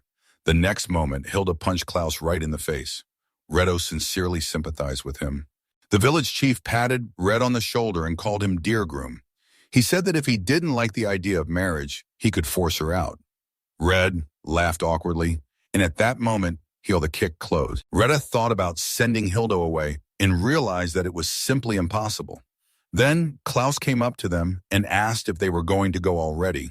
Retta agreed and said that it was time for them to go. Finally, the harnessed leash moved straight to the center of the seal. The other elves wished their friends good luck. Retta and Mina also waved and said goodbye. Moving between the space, Red thought that in this adventure there were both dragons and elves. The guild and Mrs. Millet will be very surprised. After some time, the hero meets Mrs. Millet. The girl screamed loudly and asked how it could happen. They didn't say a word to her and simply disappeared. Retta thought that the girl burst into tears and began to scold them. The girl wiped away her tears and said that she was so worried. Mina also disappeared for 2 whole days. Mina and Retta bowed with apologies and Klaus stood next to them in a cloak. The girl said that she thought Retta and Mina are in trouble. She thought that they were fed up with the way the guild treated them and went somewhere else. The same thoughts were running around in her head. They were all just awful. The girl grabbed the boy's hand and began to sob, thanking them for coming back to them. Suddenly, they were interrupted by Klaus, who apologized to the girl. He took off his hood and said that Red was out of town because he was saving them. The girl saw the stranger as pointed ears, and her vision suddenly became clouded. She was very surprised that an elf was standing in front of her. After a while, the girl started writing something down. She said that it turned out that Mr. Retta was a healer in the elven village and helped destroy the black dragon. She also apologized for causing such a mess. Retta smiled awkwardly and agreed. Then the girl said that the elves wanted to sell the black dragon to pay for the restoration of the village. Klaus nodded and agreed. Klaus then called someone and addressed Mr. Red. He also reminded the young man that he had the ability to store. The girl began to smile nervously and asked if the boy had brought the dragon there. Then she shook her head and asked herself what she was talking about. He couldn't have put a dragon there. Red and the girl started laughing nervously, looking at each other. Klaus interrupted them and said that they brought it. He wants the guild to appreciate it. The girl was very scared. She shouted and told Red not to bother this dragon. She said with tears in her eyes that there were no people in the guild of this area who could appreciate this dragon. Klaus said that was a problem. Then Rita suggested that he go to the capital, although he didn't really want to. The girl asked them to wait and said that she would call people from the capital guild who could evaluate the black dragon. Red smiled innocently and asked the girl to do it. Then Klaus asked her if she could tell how long it would take approximately. The girl thought about it and said that she thought 2 weeks would be enough. Then Klaus stood up and said that he was going back to the village then. Then he remembers something and says that their village decided to take this chance and establish relations with the people. He looks forward to working with them again. The girl says she understands and then shakes Klaus's hand. The boy adds that he will inform the elder and they will expect them in 2 weeks. The heroes then leave the Adventurers Guild. Klaus asks if he should buy some baked fruit for Katha and Adidas. Weta laughs and tells Klaus that he is a pretty good father. Klaus tells the boy that he is not bad either. The boys then bow and Klaus thanks Red for his help and bids him farewell. The boy reciprocates and adds that they will meet soon. Klaus strokes Mina's head and says that next time he will take Kat with him so that they can play together. The girl is happy and agrees. Then they say goodbye. Rita thinks about Klaus calling him father, and looking at Mina, he thinks that they should have a proper talk. He starts to stroke the girl's head. Mina says it tickles, and then asks the boy what's wrong with him. Retta said that when they return, they will have to apologize to Riggs, and Melon honest smiles and agrees with the young man. After some time, already at night, everyone went to bed. Mina had a dream. The girl in the hood says that Mina only cared about her own happiness, and she will never forgive her for that. Mina turned around and saw Red, who was completely devastated, with no emotion visible on his face. Behind him was a hooded girl with bloody tears coming out of her eyes. Suddenly, she pulled out a blade and plunged it into Red's neck. Mina only managed to tell her to stop doing it. Suddenly, Mina woke up from the stream. She got up from her bed and seeing Red next to her, she said that it was just a dream. The girl started crying when she took the young man's hand. So she cried all night, sitting next to Red and holding his hand. The next morning, Nosha came to the Adventurers Guilds to meet with Millie. After her report, Retta said that it turned out that there was no mention of anyone looking for Mina. The girl agreed and said that their headquarters in the royal capital had contacted the various branches. She bowed and apologized to the young man for not being able to help. Rita waved his hands and said that the girl did not need to bow because he was already grateful to her. After a while, Retta approaches Mina and apologizes for the wait. It seems they have no task today, so they can just take a walk. The girl smiles innocently and agrees with the young man. They walk around the city and go to a shopping street. The guys pass by a shop where juicy vegetables are laid out. Then they head to a sweet shop where a cute girl was calling Mina was very surprised by the large number of cookies.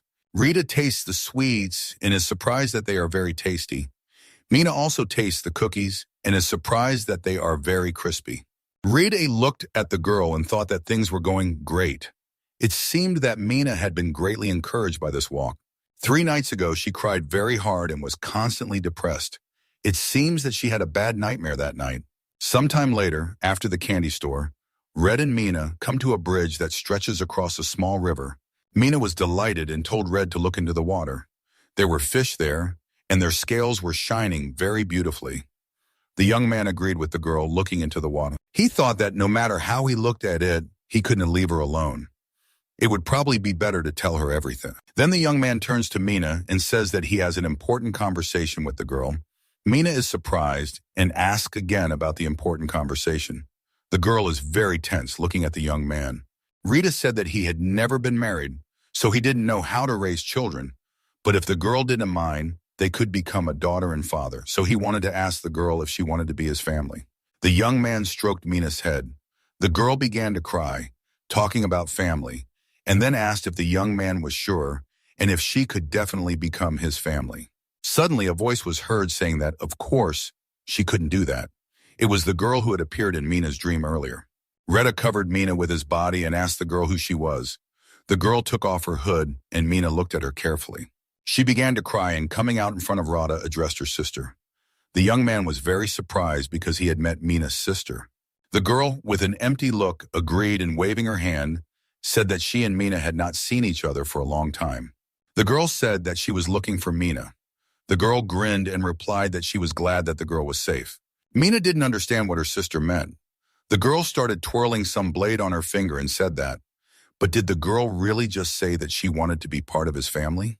She threw the dagger straight towards the young man and said that she could not forgive such a thing. The boy dodged the dagger deftly. Red asked the girl what she was planning. Mina's sister smirked and said that the boy seemed clumsy, but at least he had some reaction. Mina called her sister in a panic, but the girl got angry and told Mina to wait. First she beats this old man, and then it will be her turn.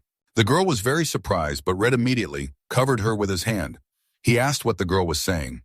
Mina's sister ordered him to shut up, and then threw another dagger in his direction. Red fought him off with magic and asked if the girl was her sister.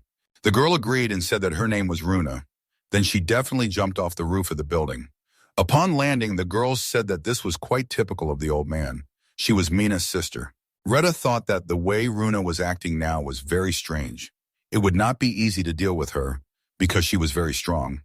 Retta told Mina to hide behind that bridge. The girl agreed and ran away. Retta then turned to Runa and asked the girl why she wanted to kill her little sister. The girl continued throwing daggers at the boy and told him not to call her by her name. The young man used magic and once again deflected the girl's dagger. However, one of the daggers flew right past the young man and cut through the armor on his shoulder. The girl smirked and said that it seemed like the boy's barrier was working slower than it should. At that moment, Mina asked her sister to stop attacking and asked her why she was doing it. The girl said that it was because Red was a bad person who wanted to take advantage of her and throw her away. She went into close combat and began to attack the young man Red, dodging, asked again about taking advantage, and asked the girl what she was talking about. Runa attacked the boy with a spin, but he was able to use barrier magic. The girl smiled and asked the boy if his magic had really become stronger after meeting Mina. Red was very surprised. At that moment, Runa jumped to the side and said that it was because he was using Mina's skill called Gift. The girl creates several magical seals from which daggers begin to fly out. Red asked about the gift and asked what else it was. Red dodged it deftly. Runa continues and says that the young man knows that Mina's skill is to strengthen the nearest target. Red shook out his cape and said that now he understood why he had recently understood, why he had been able to heal 12 people, and why he had also managed to cut off a dragon's wing. Runa didn't understand what the young man was even talking about. At that moment, Mina distracted them and asked her sister to stop. Because Retta is not a bad person, Runa created a seal and threw a dagger there right under Mina's feet. The girl shouted that she told her that the girl was next. Runa asked what Runa was doing because she was your sister, because they were family. Runa said that they were family because the young man had noticed earlier how she had been watching them for several days. Runa says that she will therefore take care of her herself. First, she will save her from such a filthy thing as the young man, and then she will take her home. Therefore, the boy must die. She continued to throw daggers at him, and Red tried to dodge, but he still missed one attack. Mina got scared and called Retta. The young man, in order to calm the girl down, said that he was fine. Runa interrupted them and said that this is why she and Mina should go home together. If they return together, Runa is sure that they will both be forgiven. Mina began to scream and say that she does not want to go back there. Mina screamed and asked her sister what was wrong with her. At that moment, Retta started healing his shoulder and said that she didn't understand what was happening, but Mina clearly didn't want to go there. From the way Mina looked when he met her, he could imagine how horrible this place is that Runa calls home. Also, her words started to differ because earlier she said she would kill Mina and now she calls her home. He says that the girl's words do not match her actions, so perhaps she herself is confused. Runa told him to shut up. She rushed to the boy and said that the last thing they needed was to listen to her. She swung her arm and ordered him to disappear. Rita held out his hand and asked Runa to stop and listen to him. Mina shouted at her sister not to hurt Dad. Suddenly, Runa stopped and did not attack Red. The girl cried and said that it was unfair. She dropped the dagger and asked why. However, suddenly her eyes went blurry and she grabbed her head, falling to the ground. Retta asked the girl what was wrong, but she shouted at him not to come near. Rune stepped back, then pulled her hood up. The girl's eyes began to change again. Riddity didn't understand what had happened, and just now the girl's eyes were different. Then Mina ran up to the young man. She asked him if he was okay. Retta massaged his hand and told Mina that he was more or less okay. He then stroked the girl's head and asked her if she was hurt. Mina replied in the negative. Then Mina turned to Red and said that when the boy asked if the girl wanted to become a family, she was so happy. She also wanted to be a family with the boy. However, her sister is also part of her family. Today there was something wrong with her and she was acting very strange. She started crying and asked the young man to save her sister. Retta hugged Mina and said that everything was fine and he would think of something. Sometime later, already at night, Mina was sleeping in her bed and the young man was sitting at the table studying a book. He was thinking that he absolutely had to do something. Mina thought about how before meeting Radha, she lived with her sister in some underground organization. Life there was very difficult. It seems that she had a skill called gift that enhanced the power of the nearest target. So she was kept in chains and forced to use her skill on the people of this organization every day. But she couldn't use this skill intentionally, and soon the organization lost interest in her due to her inability to activate her skill. So her only role was to be a hostage for her sister. Her sister had extraordinary physical abilities, so she was raised as an assassin. She was tasked with tracking down and killing people who were undesirable to the organization. At one point, she was forced to kill a high-ranking member of a rival organization. She had enough strength to easily escape from the organization, but since Mina was here, she didn't do it. If Mina had been alone, Runa would have been able to escape. But since Mina was being held hostage, on the day when all the guards got drunk, Mina managed to take the keys. Eventually, she freed herself from the shackles and escaped. She thought that this way nothing would hold her sister back any longer. She wanted the girl to escape too. The next day, Retta and Mina went outside the city. The young man looked into the distance and said that this place would be suitable. He turned to Runa and asked if she was there. He asked her to come out quickly. The girl was surprised and suddenly showed up. Runa grinned and asked if the young man had really decided to hand Mina over to her quietly and peacefully. Mina turned to her sister. Retta interrupted her and said that everything was completely wrong and that he had come here today to cure the girl. Runa did not understand what the young man meant. She takes out her blade and says that the boy really decided to come and die. She asks if the boy really thinks that his barrier can withstand her real attack. Rita said that it was not like that at all, and that is why he would be a little more serious today. The young man calls upon the spirit of fire, and fireballs appeared all over the territory. Runa was very surprised and asked Red what it was. She said it was just amazing magic, but it would just kill him. The girl launched many daggers towards Rita and said that she would do it before he used them. Then the boy uses storage and all the girl's daggers flying towards him disappear. Runa was very surprised and Retta replied that it might be a little scary. Then Retta asked the girl to be patient for a while. He ordered the fireballs to burn the enemy and then called for a volley of fireballs. Fireballs began to attack Runa.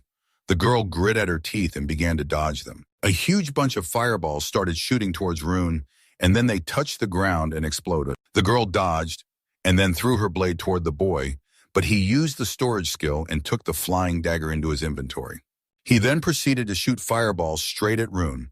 The girl said that since throwing them was useless, she would cut off the boy's head in close combat. Suddenly, Runa appeared right behind the boy. Mina, who was holding on to Red's cloak, called out to her sister in fear. Rita looked back at that moment and activated the wind barrier. The ruin hit the seal located on the ground. She was very surprised that the young man had lured her into a trap. The spell threw the girl straight into the air. Retta began to flex his fists and said that he could now grab the girl. He calls another skill and summoned chain shackles to shackle the girl. Runa started falling down and Red caught her. Mina breathed a sigh of relief. The girl started screaming and begged the young man to let her go immediately. Then she turned to Mina and told her what was going on and why the girl had left her. Mina said that was not the case at all. Runa said that she would take her home and kill her. Rita said that the girl had tried hard and now everything was fine. Runa did not understand what the young man was talking about. Rita didn't begin to explain anything to her, and then activated the seal on his hand and called upon the magic of release from control. He placed his hand right on the girl's face. Runa remembered the men who praised Runa for finishing off the head of that hostile organization. The man then took the rod of dominion and used it. He called out the girl's name, Rune Pierce, and then said that he commanded the girl to bring her sister, Mina Pierce, back home. She must also kill anyone who stands in her way. Runa was scared and asked what it was. Suddenly her vision began to blur. She screamed. The staff in the man's hands shattered. He said that because of the runaway girl, he had lost his precious staff. The girl writhed in pain, and then her eyes changed their shade. After some time, the girl was already in the city and stood on the roof of a building. She smirked and said that she had found Mina, and now she needed to be brought home. Runa's in her voice screamed at him not to bring her back home. She was writhing in pain again and talking about how Mina needed to be brought back home. Her eye changed color again. Red continued to hold his hand on the girl's face, who began to cry and call out for her sister, remembering how Mina smiled when she was next to the boy. At the very moment when Runa felt very bad, her second consciousness came to her, which was very glad that the girl had already come to her senses. Runa grabbed her head and didn't understand what was happening and why she was here. The girl noticed how Rada stroked Mina's head and said that why only Mina, and it wasn't fair. Some dark aura began to consume her. The girl said that it was not fair at all, Runa. Other personalities said that it was not so, and that emotions should not take over. She asked for it all to stop because this dark aura was consuming her. It wasn't fair. Runa knew looking at Mina that the control couldn't be suppressed. She asked for someone to save her. The girl said with tears in her eyes that she would kill them. At that moment, Rita held his hand on Runa's face. The girl asked someone to help him. Rita shouted out that he would save the girl right now. The spell continued to work. Suddenly, the dark shade on Runa's eyes began to crack and then completely cracked. The girl looked up at the sky and saw a bright sun, and a smiling red Runa started to cry. At that moment, Mina called her. Runa suddenly jumped aside and told Mina not to come near her. She, with tears in her eyes, said that she had said many bad things. Mina shouted that everything was fine and that she understood everything perfectly.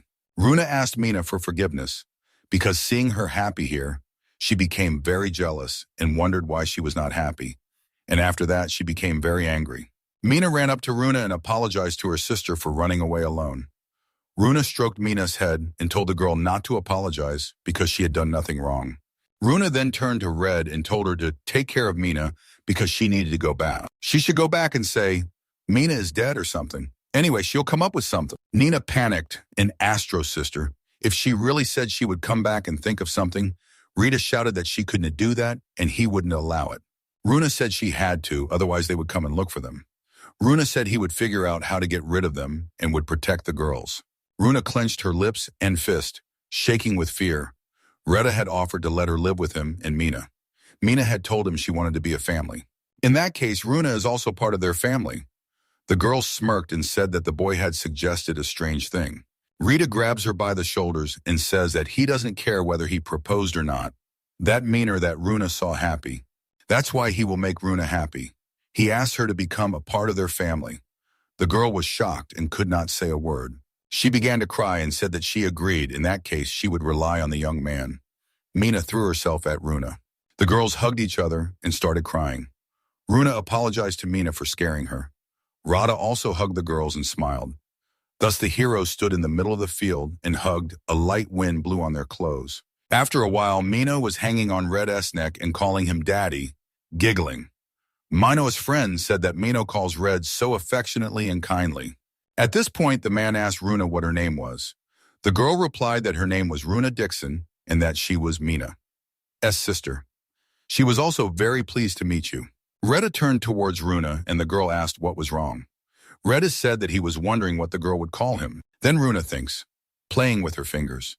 Then she thinks and smiles, saying that in that case she will call him daddy. The man said that it sounded good. Runa replied that besides, there had already been a proposal, so what else could it be called, if not that? The young man was surprised that Rita had proposed to her. Rita started to deny it and said that the girl wasn't old enough anyway. Runa stuck out her tongue and said that next month she would be old enough. Then Runa says that they should go to the guild already. Retta asked Runa, since when she had such a character. Mina was glad that her sister was so cheerful. The man, watching them, said that it seemed like it would be even more fun now. The man laughed along with the young man. After some time, the heroes come to the Adventurers Guild to report everything to Mrs. Millet. Millet turned to Mina and said that she was very glad that the girl met her sister. Mina thanked the woman. Then Runa interrupted them, turning to Mrs. Millet. The girl asked Runa what was wrong. Runa said that they would return next month. She suddenly appears at the woman's desk and says that they will return to change her status from daughter to wife. Mrs. Millet is surprised and says that this is good. Rita was very surprised Runa interrupted him and said that the young man himself wanted to make her happy by becoming her family, and she agreed. The girl became embarrassed and began to spin around. Then she asked if the young man had really forgotten about it. Mrs. Millet laughed and said that she was looking forward to it. Red, with tears in his eyes, realized that the situation was getting under their control. He asked Miss Millet where she was talking about. Finally, a week had passed since Runa and Mina became real sisters. Red, Mina, and Runa were walking down the street of the city. Suddenly, Elliot called Red, calling him brother, and Tex asked if they really were walking together again. Rita greeted Elliot and Tex. He said that people got hurt during the cleanup, and they were coming from there. Tex said that it had gotten a lot warmer lately, so monsters had come out. He told them to be careful. Runa winked and said that it was no big deal. Even if they got out, the girl would deal with them easily. She asked Red if that was true. Red agreed. Tex said that it was encouraging. Reddit added that as a parent, he couldn't let Runa overdo it. Elliot said Reddit didn't notice that Runa was so energetic. Then he grabbed the boy and said that they simply had to go to a great place and have a drink. Retta whispered that he would like to, but he didn't even know it was scary to think what would happen if his daughters found out about this. Runa interrupted them and told him to hurry up because she was hungry, and Mina was hungry too. Elliot hugged himself and shaking said that he understood everything about the boy. Red laughed nervously and said that one was more terrible than the other. Ellie had said that if Mina looked at him with a disapproving look and told him not to come near her again, that would hurt her the most. At this point, Mina called out to Red. He scratched his head and apologized to the girls, saying that he was on his way. Then the young man waved his hand to his comrades and left. Walking through the city, Runa approached the young man and asked him what a great place was. Redder even choked. He grabbed his head and said that a friend said that there were excellent alcoholic drinks there. Rune smirked and then whispered something to Mina while Red was not looking. Mina went to the boy and pulled his cloak. Mina was embarrassed and told Red that it was very indecent. The young man was simply stunned. Mina then turned to Runa and asked if she said that okay. Runa laughed and then patted the girl on the head. Rita said that he really wasn't going there. After a while, Mina and the girl were sweeping the yard. They were wearing long dresses and their hair was covered with a light scarf. At this point, Runa and the man were preparing food. Suddenly, they were interrupted by a girl who said that she had heard that a man named Rita Dixon was staying with them. At that moment, the young man was sitting in the room at the table and studying the book, applying magic in practice. Suddenly, he heard a stomp. Mina and Runa entered the room. The girl said that Red had a guest and that it was a girl. The young man scratched his head and asked who it was. Mina said that she forgot to ask the name. Runic giggled and asked if it could be their dad's ex-girlfriend. Red A turned around and said he was going to be mad. Runic laughed and asked if that was true. Red came down from his room. The girl noticed him and was very happy when Red actually came down. This girl was a former member of Red S group. Retta was very surprised when he saw Aisha Alro. He asked the girl what she was doing there. The girl sighed and, folding her arms across her chest, told the young man that he had better not ask. When she learned that Jill had kicked the boy out, she too left the Black Wolves. Red was surprised and asked if the girl had really done that, since she had only recently joined them. Aisha remembers Jill's words, who said that if she was not happy with something, she could get lost. Aisha conveyed these words to the young man and said that she left after these words. Runa frowned and said that the healer would not have been kicked out of the group just like that, and what could the leader have been thinking about? Then Runa had an idea and said that the boy had been using his hands and talking to girls. Reed turned around and said that it was nothing like that. In fact, Nocto and Rosalie liked Gil. Mina asked, "What about Aisha?" The girl became embarrassed and asked if it was really about her. The girl started talking about how Reed had someone there at the time. The young man covered Aisha's mouth with his hand and told her not to say another word. More importantly, the young man asked why the girl was there. Aisha said that she had been traveling alone for a while, but it was not profitable. Then she saw the migration sheet, and that's how she ended up in Amaris. If she was seriously injured, the losses would be enormous. Here she joined the civil police, and now she works as a gate guard of a mansion of one owner. It is very good that she stayed here. Retta said that Aisha is now a guard. That is great, and he thinks that the police pay is stable. Aisha said that she wants to give back to the village that raised an orphan like her. Then the girl smiles and says that she heard incredible rumors about the young man. Is it true that he slew a dragon in the elven settlement? Rooney smiled nervously and asked if she had heard correctly about dragons and elves. Mina smiled and said that Dad had tried very hard. Aisha was surprised and said that she had already begun to think that it was just a person with the same last name, but it turned out to be true. Rita laughed nervously, scratched the back of his head, and then said that he was just a surprise. Aisha and Runa were suddenly very surprised. Aisha folded her arms across her chest and said, exhaling that unlike Gil, the young man had achieved a lot in 3 weeks. Rena asked if the Black Wolves couldn't raise their ranks to B. Aisha said with a straight face that it wasn't like that at all. Gil and Gilliam became bandits and are now wanted. Red was very surprised and asked why this was so. Aisha was surprised and said that she had a chance to talk to Rosalie. Aisha learned that the girl had left the Black Wolves. Rosalie also informed her and said that Niktu had also left the Black Wolves. Even after Jill and Gilliam kicked out Red, they didn't change their tactics or equipment. Because of this, a lot of money was spent on treatment, and in the worst case, there was a possibility of death. Gil was especially reckless and stupid. He attacked the monsters, saying that he could handle it without Red. He was always shouting that he could cope without him. The girls thought that the young man was simply obsessed, and it was difficult for him to admit it. Aisha asked Rosalie if she didn't love Gil. The girl replied with a smile that she had in the past tense, but now he was just hopeless. Aisha told this story to Red and said something like this. In addition, they had to buy healing consumables. In the end, they took out a loan and ran away. That is how they became bandits. Rune smiled nervously, and Mina and Retta were shocked. Retta scratched the back of his head and was quite depressed. He said that if he recalled, Gil had been a troublemaker for a long time. However, he had always been a smiling and kind guy. Mina turned to the young man to somehow cheer him up. The girl said that he was powerless to change anything here. Aisha said that this was also true. Then Aisha changed the subject and said that she was curious about something. She looked at Mina and Runa and asked who those cute girls were next to him. She smirked and asked if the boy had really kidnapped them. She could report it to the police, Rita shouted and said. How could the girl even think about it? Aisha laughed and said that it was just a stupid joke, so the boy should not worry. Runa was embarrassed and said that he stole her heart. Aisha began to laugh. Aisha said that her name is Aisha Alshro, and she is a former member of Red S Group. The girl says that she is very happy to meet Runa and Mina. Mina smiles and says her name is Mina Dixon, and she is Red S daughter Runa Winks, and says she is Mina S sister and Red S wife, and her name is Runa Dixon. Aisha immediately turned to the young man and said that she did not understand anything at all. Retta said that neither of them were her real daughters. Then Aisha pointed to another girl and said that she was also very cute, and then asked who she was. The girl said that her name was Mailing, and she wanted to hear their stories. The man apologized. Aisha realized that Mailing was his daughter. Mina said she wanted to hear about Red's adventures too. Aisha asked the boy if he minded. Red said he didn't mind. Not that there was anything interesting about his life as an adventurer. He is embarrassed to tell about it himself, so he would be very grateful if Aisha would help him. Runa said she would be especially interested to hear about Red S love affairs. The young man told Aisha not to talk about them. Aisha said she would start with the story of how Rita saved her. The boy thought that something was wrong with him. Aisha said it all started with their meeting. Suddenly Aisha shouted and said that she had completely forgotten why she had come here. Her master had ordered her to find a healer named Dixon and bring him. Retta was very surprised. The girl said that she had already discussed everything in the guild, so there was a carriage waiting for them outside. He should go with her right now. Rada didn't understand what the girl was talking about or which master she was talking about.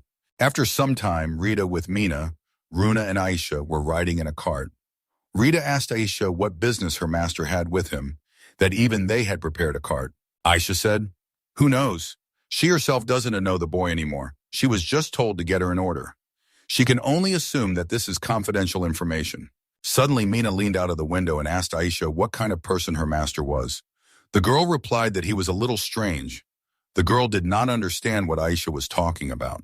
Aisha smiled and said that if he was considered an aristocrat, he left the family estate and built a city right on the border. "We were not asked if that wasn't a great," Aisha added that he always went out on patrol with the police. "He helps the dwarves build outer walls or dwellings." Runa said he was really strange. Aisha said she thought maybe he had met Retta somewhere. After some time, Mina saw a large mansion. Aisha agreed and said that this was the owner's mansion. However, before that, she wants to do something. The carriage continued to move, but suddenly the carriage stopped, and the heroes did not understand what happened. Runa sighed and said that they had guests. Retta asked the girl what she meant. The young man looked out the window of the carriage and asked what was going on there. Suddenly, there were many people in front of the carriage who ordered the driver to stop. He said that they themselves were kind since they really decided to stop. The man held his sword out in front of him and told them that they might as well be kind enough to die. Aisha took out her weapon and asked if the man even knew whose cart this was and where it was going. The man frowned and asked why it mattered to him since there was a healer in the cart. Suddenly a voice was heard, asking if they really needed a healer. It was Runa, who was already standing on the roof of the carriage. The girl said that their answer would be a refusal. Rado was surprised, and Aisha started yelling at Runa about what she was doing because it was dangerous. Suddenly, Runa disappeared from the roof of the cart. Suddenly, an unpleasant sound was heard. Aisha turned around and saw Runa there, who had killed the man with the sword with her blade. The man fell unconscious. Aisha was very surprised and asked what had just happened. Runa stood there like an innocent child, tossing her curved dagger in her hand. A man appeared next to her, insulted the girl, and then swung his sword at her. At that moment, Runa threw her dagger straight at his neck. The men did not understand who this girl was. The three of them attacked her at the same time. Runa jumped with ease and took out all three of them by hitting them in the back of the head. The other bandits were surprised again, and Runa turned to them with a demonic smile. She started to trash the men left and right. Aisha said that recently there was a rumor that a very strong girl who exterminated monsters joined the police and adventurers. This girl is a silver-haired blonde with dark skin. Could it be that they were talking about Rune? Aisha shouted at Runa not to kill them. They just needed to be detained and handed over to the police. Runa smiled, holding her leg over the bandit's neck, and said that they were simply unconscious. After a while, all the bandits were tied up and lying on the ground. Runa ran up to Red and smiled as if asking for praise. The boy and Mina patted the girl on the head. Rita said that Runa was good, but she should not overdo it. Runa giggled. Aisha interrupted them and said that the police would deal with the rest and that it was time for them to move on. Rita and the girls got into the carriage and set off. Then the young man saw the owner's mansion. So big and majestic, Mina called her sister to look at this beautiful view. Runa was very surprised as there were many houses in the city. They also saw the mustachio dwarf shop there. Rita told Aisha that they seemed to prefer the scenery of the city over the mansion. Aisha laughed and agreed with the young man. After some time, they arrive at the mansion of Aisha's master. They are met by a stately man. He greets Mr. Reddickson and the young ladies. The man says his name is Maisel, and he is a butler. The man invites the guests to enter the house because the owner is waiting for them. The heroes walk down a long corridor and then enter a room with a huge door. They are met by a young man and a girl. The young man spread his arms and said that he was happy to see Reddickson. The young man says that he is the master of the city of Amort, and his name is Tita Amort Rodenbert. The girl standing next to him says that her name is Gabrielle Rodenbert. Retta shakes the boy's hand and says that it is nice to meet him and that his name is Retta Dixon. The girls also introduce themselves and say their names. Then they sat down on the sofas. Tita said that they had been informed of what had happened. Tita and Gabriel bow. The young man said that the guests should allow them to apologize first for what had happened. Runa said she was surprised because the nobility bowed their heads to the commoners. It seemed like they were worth something. She also said that Tito was very strange, just like she had been told. Rada politely asked them to raise their heads as they accepted their apologies. Tita smiled and thanked Mr. Red Dixon for coming to his estate. The young man seemed kind enough. Then Rita, putting his hand on his chest, asked Mr. Rodenberg why he invited them to his estate. The young man smiled and said that the guests did not need to be so formal, so they could simply call him Tita. The locals call him that. Rita agrees and calls the hero Mr. Tita. Then Tita's face becomes serious, and he says that before the boy's question, he suggests getting straight to the point. He wants him to heal his sister, Valerie. He says that it is better to see once than to hear 100 times. He offers them to go through, and they will lead them. Then Mr. Tita turns to Mezel. The butler agrees and leads the guests of the estate behind him. Then they go up to the back room of the manor. Mr. Tita says that his sister's room is further down the hall. Then the butler Maisel turns to Rune and Mina and tells them to go with him. They prepare them some delicious tea with sweets. The girls are very surprised and ask what the man means. Gabriel intervenes and says, confused, apologizing that this is not something one would want to show little girls. Runa puts her hands behind her head and agrees. Mina also agrees and wishes her dad luck. The young man waves to the girls. Then Retta asks what condition their sister comes in. Mr. Tito was at a loss for words, but Gabrielle interrupted him and said that it happened a year ago. During a happy lakeside family dinner, her body suddenly erupted into a terrifying inferno. Mr. Tito said it looked as if she was engulfed in flames, but it sent her into a long coma that has now lasted a year. Rena asked if the girl had been examined by a doctor. Mr. Tito sighed and agreed that she had been examined by doctors. He also said that even the capital S healers had come, but they had been powerless. And just recently, the other day, Mr. Tito learned that an unusual healer had appeared in the Adventurers Guild. Then the young man knocks on the door and tells his sister Valerie that they are going to her room. Rita enters the room first. He apologizes to Mrs. Valerie for intruding. The girl lies silently on the bed. The young man was very surprised by what he saw. A fragile girl was lying on a huge bed, and two mates were standing next to her bed. Young man would have thought that she looked like she was sleeping innocently. Then Gabrielle came up to her and, taking hold of the blanket, asked Valerie for forgiveness.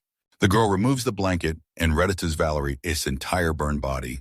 She was wearing very light night clothes that barely touched her body so as not to injure the burn. Retta asked Mr. Tidd if he could examine her. The young man agreed. Retta approached the girl and apologized to her. He says his name is Rhett Addison, and he came to heal her. The young man wondered if these were really burns, since there was no inflammation on the body. He touches the dark spot and uses healing magic. The boy thinks that these could be scars. Then the dark spots disappear. Retta was surprised and wondered if this was enough. He didn't understand why the others hadn't been able to heal her yet. Suddenly, the young man notices that the dark spots are shrinking again. The place that was previously healed is covered with dark spots again. Tita clutched his head. Healing is useless here, Gabrielle sighed, admitting these burns are a total mystery. Retta thought for a moment and said that her body suddenly caught fire. It also resisted her treatment, and the wounds on this body did not heal. These are not simple burns or any wounds. This is something that is artificially caused. Then the young man thinks that he should try something. A magical seal appears on his hand. He then moves it across his face and uses the detection skill. A seal appears on his eye. Mr. Tita asked the boy why he used the detection skill. Redia agreed and said that adventurers often use this kind of magic. It is a basic magic for detecting traps or identifying objects. If there is a concentration of magic in a certain place, the color will be blue. If it is a blessed thing, the color will be white.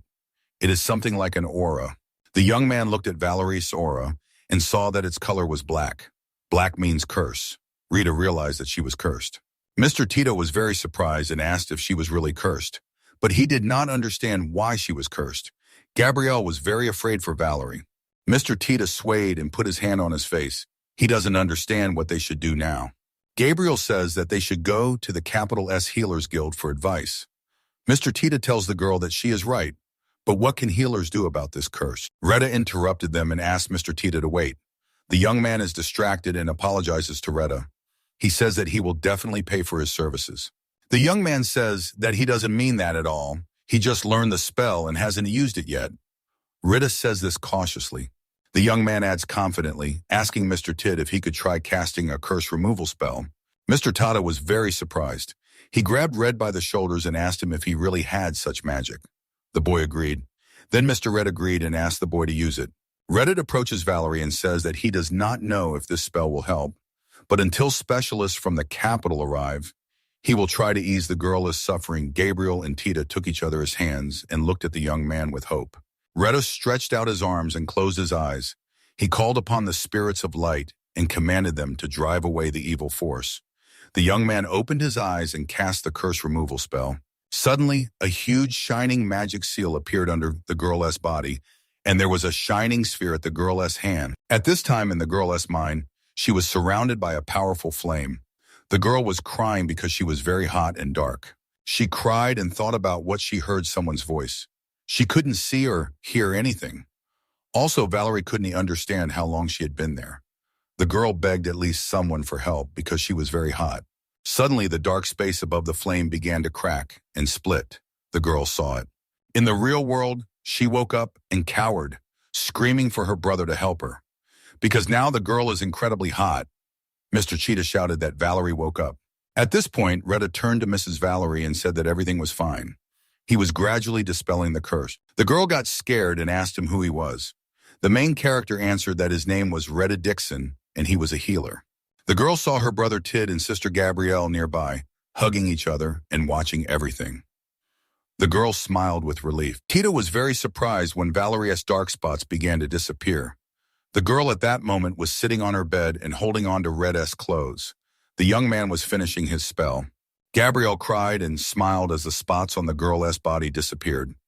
At that moment, Red had told Mrs. Valerie to hold on because he would do everything in his power. The girl smiles and agrees, then says that she will try. The young man continued to use his magic. Mrs. Valerie wanted to say something to Rada, but suddenly screamed in pain again. Rita thought that it was getting harder, and his mana was running out. He thought that he wouldn't be able to cope and finish the purification. Then again, some aura surrounds the young man, and he thinks that he can stop. He is filled with a devastating feeling. A very bright light forms between the young man and Valerie. Red A poured in the last bits of mana, and the shining light created a vortex, fluttering the hair and clothes. Lord Tita and Gabriel covered their faces from this bright light. Tita didn't understand what this bright light was. After a while, the light dissipated, and Reddit and Valerie were sitting on the bed. Rita turned to Mrs. Valerie and was about to say something, but the girl interrupted him and said that everything was fine. The young man began to fall and said that he could not do it anymore. Red F fell right into Mrs. Valerie's lap. The girl was a little embarrassed. Mr. Tita asked the girl how she was feeling. The girl stroked Red's head and said that she was fine, thanks to Mr. Red. Red Up plunges into memories where Necto told the young man that he must learn to control the mana in his body. The young man thought about it. He then used the wind cutter and cut the monster. Necto told the boy that he had done everything correctly. She added that it can be compared to alcohol. A young man must skillfully suppress it and not spill anything extra. If you pour too much, the glass will overflow and the alcohol will spill and the bottle will be empty. The young man smiled and understood what the girl was talking about. Nikto used magic to show the boy what she was talking about. The girl called upon the spirits of flame. She said that if you compress magic, something terrible will come out. She called the flame spirits again and used them on the enemies, blowing up the area. Red was very scared then. At that moment, Gil asked Naito if she and Rada really wanted to kill them, or if they wanted to eradicate the goblins completely. Nukato asked the young man if he understood Red, a smile, and said that he would try to remember her words. Nikto agreed and said she was sure he could handle it. Retta touched his head and asked if it was a dream. He said that he lost control and apparently lost consciousness. He still can cope with what he was taught earlier. Suddenly, Mr. Tita turned to him, wishing the young man a good morning. He was sitting on a chair next to the bed, reading a book. The young man said that Retta had finally woken up. The young man was surprised. He turned around and saw Mr. Teed, who was about to get up and apologize for taking up their bed. Tita told the boy not to worry about it because he had saved his sister, and now Mr. Tita was Rita's dead. The boy added that Valerie had been tested with detection and the curse had lifted. Rita replied that he was glad to hear it, and then asked Mr. Tid where his daughters were. The young man replied that Mina and Runa were in the bathroom. Valerie had been very insistent about this. At this point, Gabrielle told Valerie to tread carefully as she had just recovered. Valerie agreed and thanked her sister. Then the girls came into the bathroom and were very surprised. Mina smiled and said that the bathtub was very big. At this point, Aisha shook her head and asked why she was even here. She was still on duty and they were all in such a crowd. Valerie turned to Aisha and said that she had heard that she and Mr. Rita had traveled together before. Aisha agreed, frightened. Runa thought at that moment that it was okay if it was Miss Gabriella, but now Valerie was calling Dad by his first name. She had a very bad feeling about this. Valerie said that the bat was very nice and it was such a wonderful feeling. Runa agreed. Aisha interrupted them and asked Valerie if there was a reason why she called them all. Runa was scared and wondered why Aisha asked her. Valerie smiled and replied that, of course, she had a reason. She wanted to ask the girls about Red. Gabriella was surprised and said that this was really it. Valerie was embarrassed and agreed, saying that it was love at first sight. Runa was beside herself with rage. Runa approached Mrs. Valerie and said that she was from the aristocracy. The girl believed that she should not fall in love with her commoner father. Valerie said that everything was fine. Gabriel added that as a reward, Tita was even ready to marry her to him, but the girl stopped her. Runa said nervously that such stories are common. A woman falls in love with her healer and then suffers because of it. Mina came to her senses and said that this was the same case, but it was with Runa. The girl jumped up and asked Mina whose side she was on. The girl smiled sweetly and said that she was on her dad's side. Valerie smirked and said that everything was clear now. She said that in order to avoid regrets in the future, they should tell her about Red. Mina said fact 1, that Dad is very kind. Aisha suggested fact 2, that Reda has always been kind, although it was difficult to rely on him before, and now he seems to be quite popular. Runa suggested fact 3, but said she had no idea and maybe it was kind. Valerie said that after receiving such feedback, she immediately wanted to be their mother. The girl extended her hand and said that she was counting on Mina and Runa. Runa saw in the girl the one who declares war. She squeezed Valerie's hand tightly, saying that the girl was asking for it. Valerie laughed nervously. Aisha wondered if she had understood everything correctly. At this time, Retta was walking with Mr. Tita. He said that thanks to the master, he was able to cool down. Tita said, laughing, that he was proud of his hot spring. Then the young man asked if the girls were really still in the bathroom. Tita suggested that the young man have a drink together, for now. Red agreed. After a while, 2 girls came and told Mom and Dad that they were home. Tita, Gabrielle, and Valerie greeted the girls. Suddenly, the girls were very surprised that Valerie was there. They started asking them how she woke up and how she felt. The girls said that everything was fine now.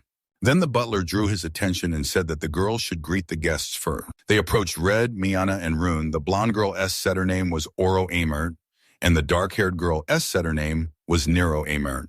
Tita told Retta that these were his daughters. They wanted to open a school this spring, and they were visiting for experimental purposes.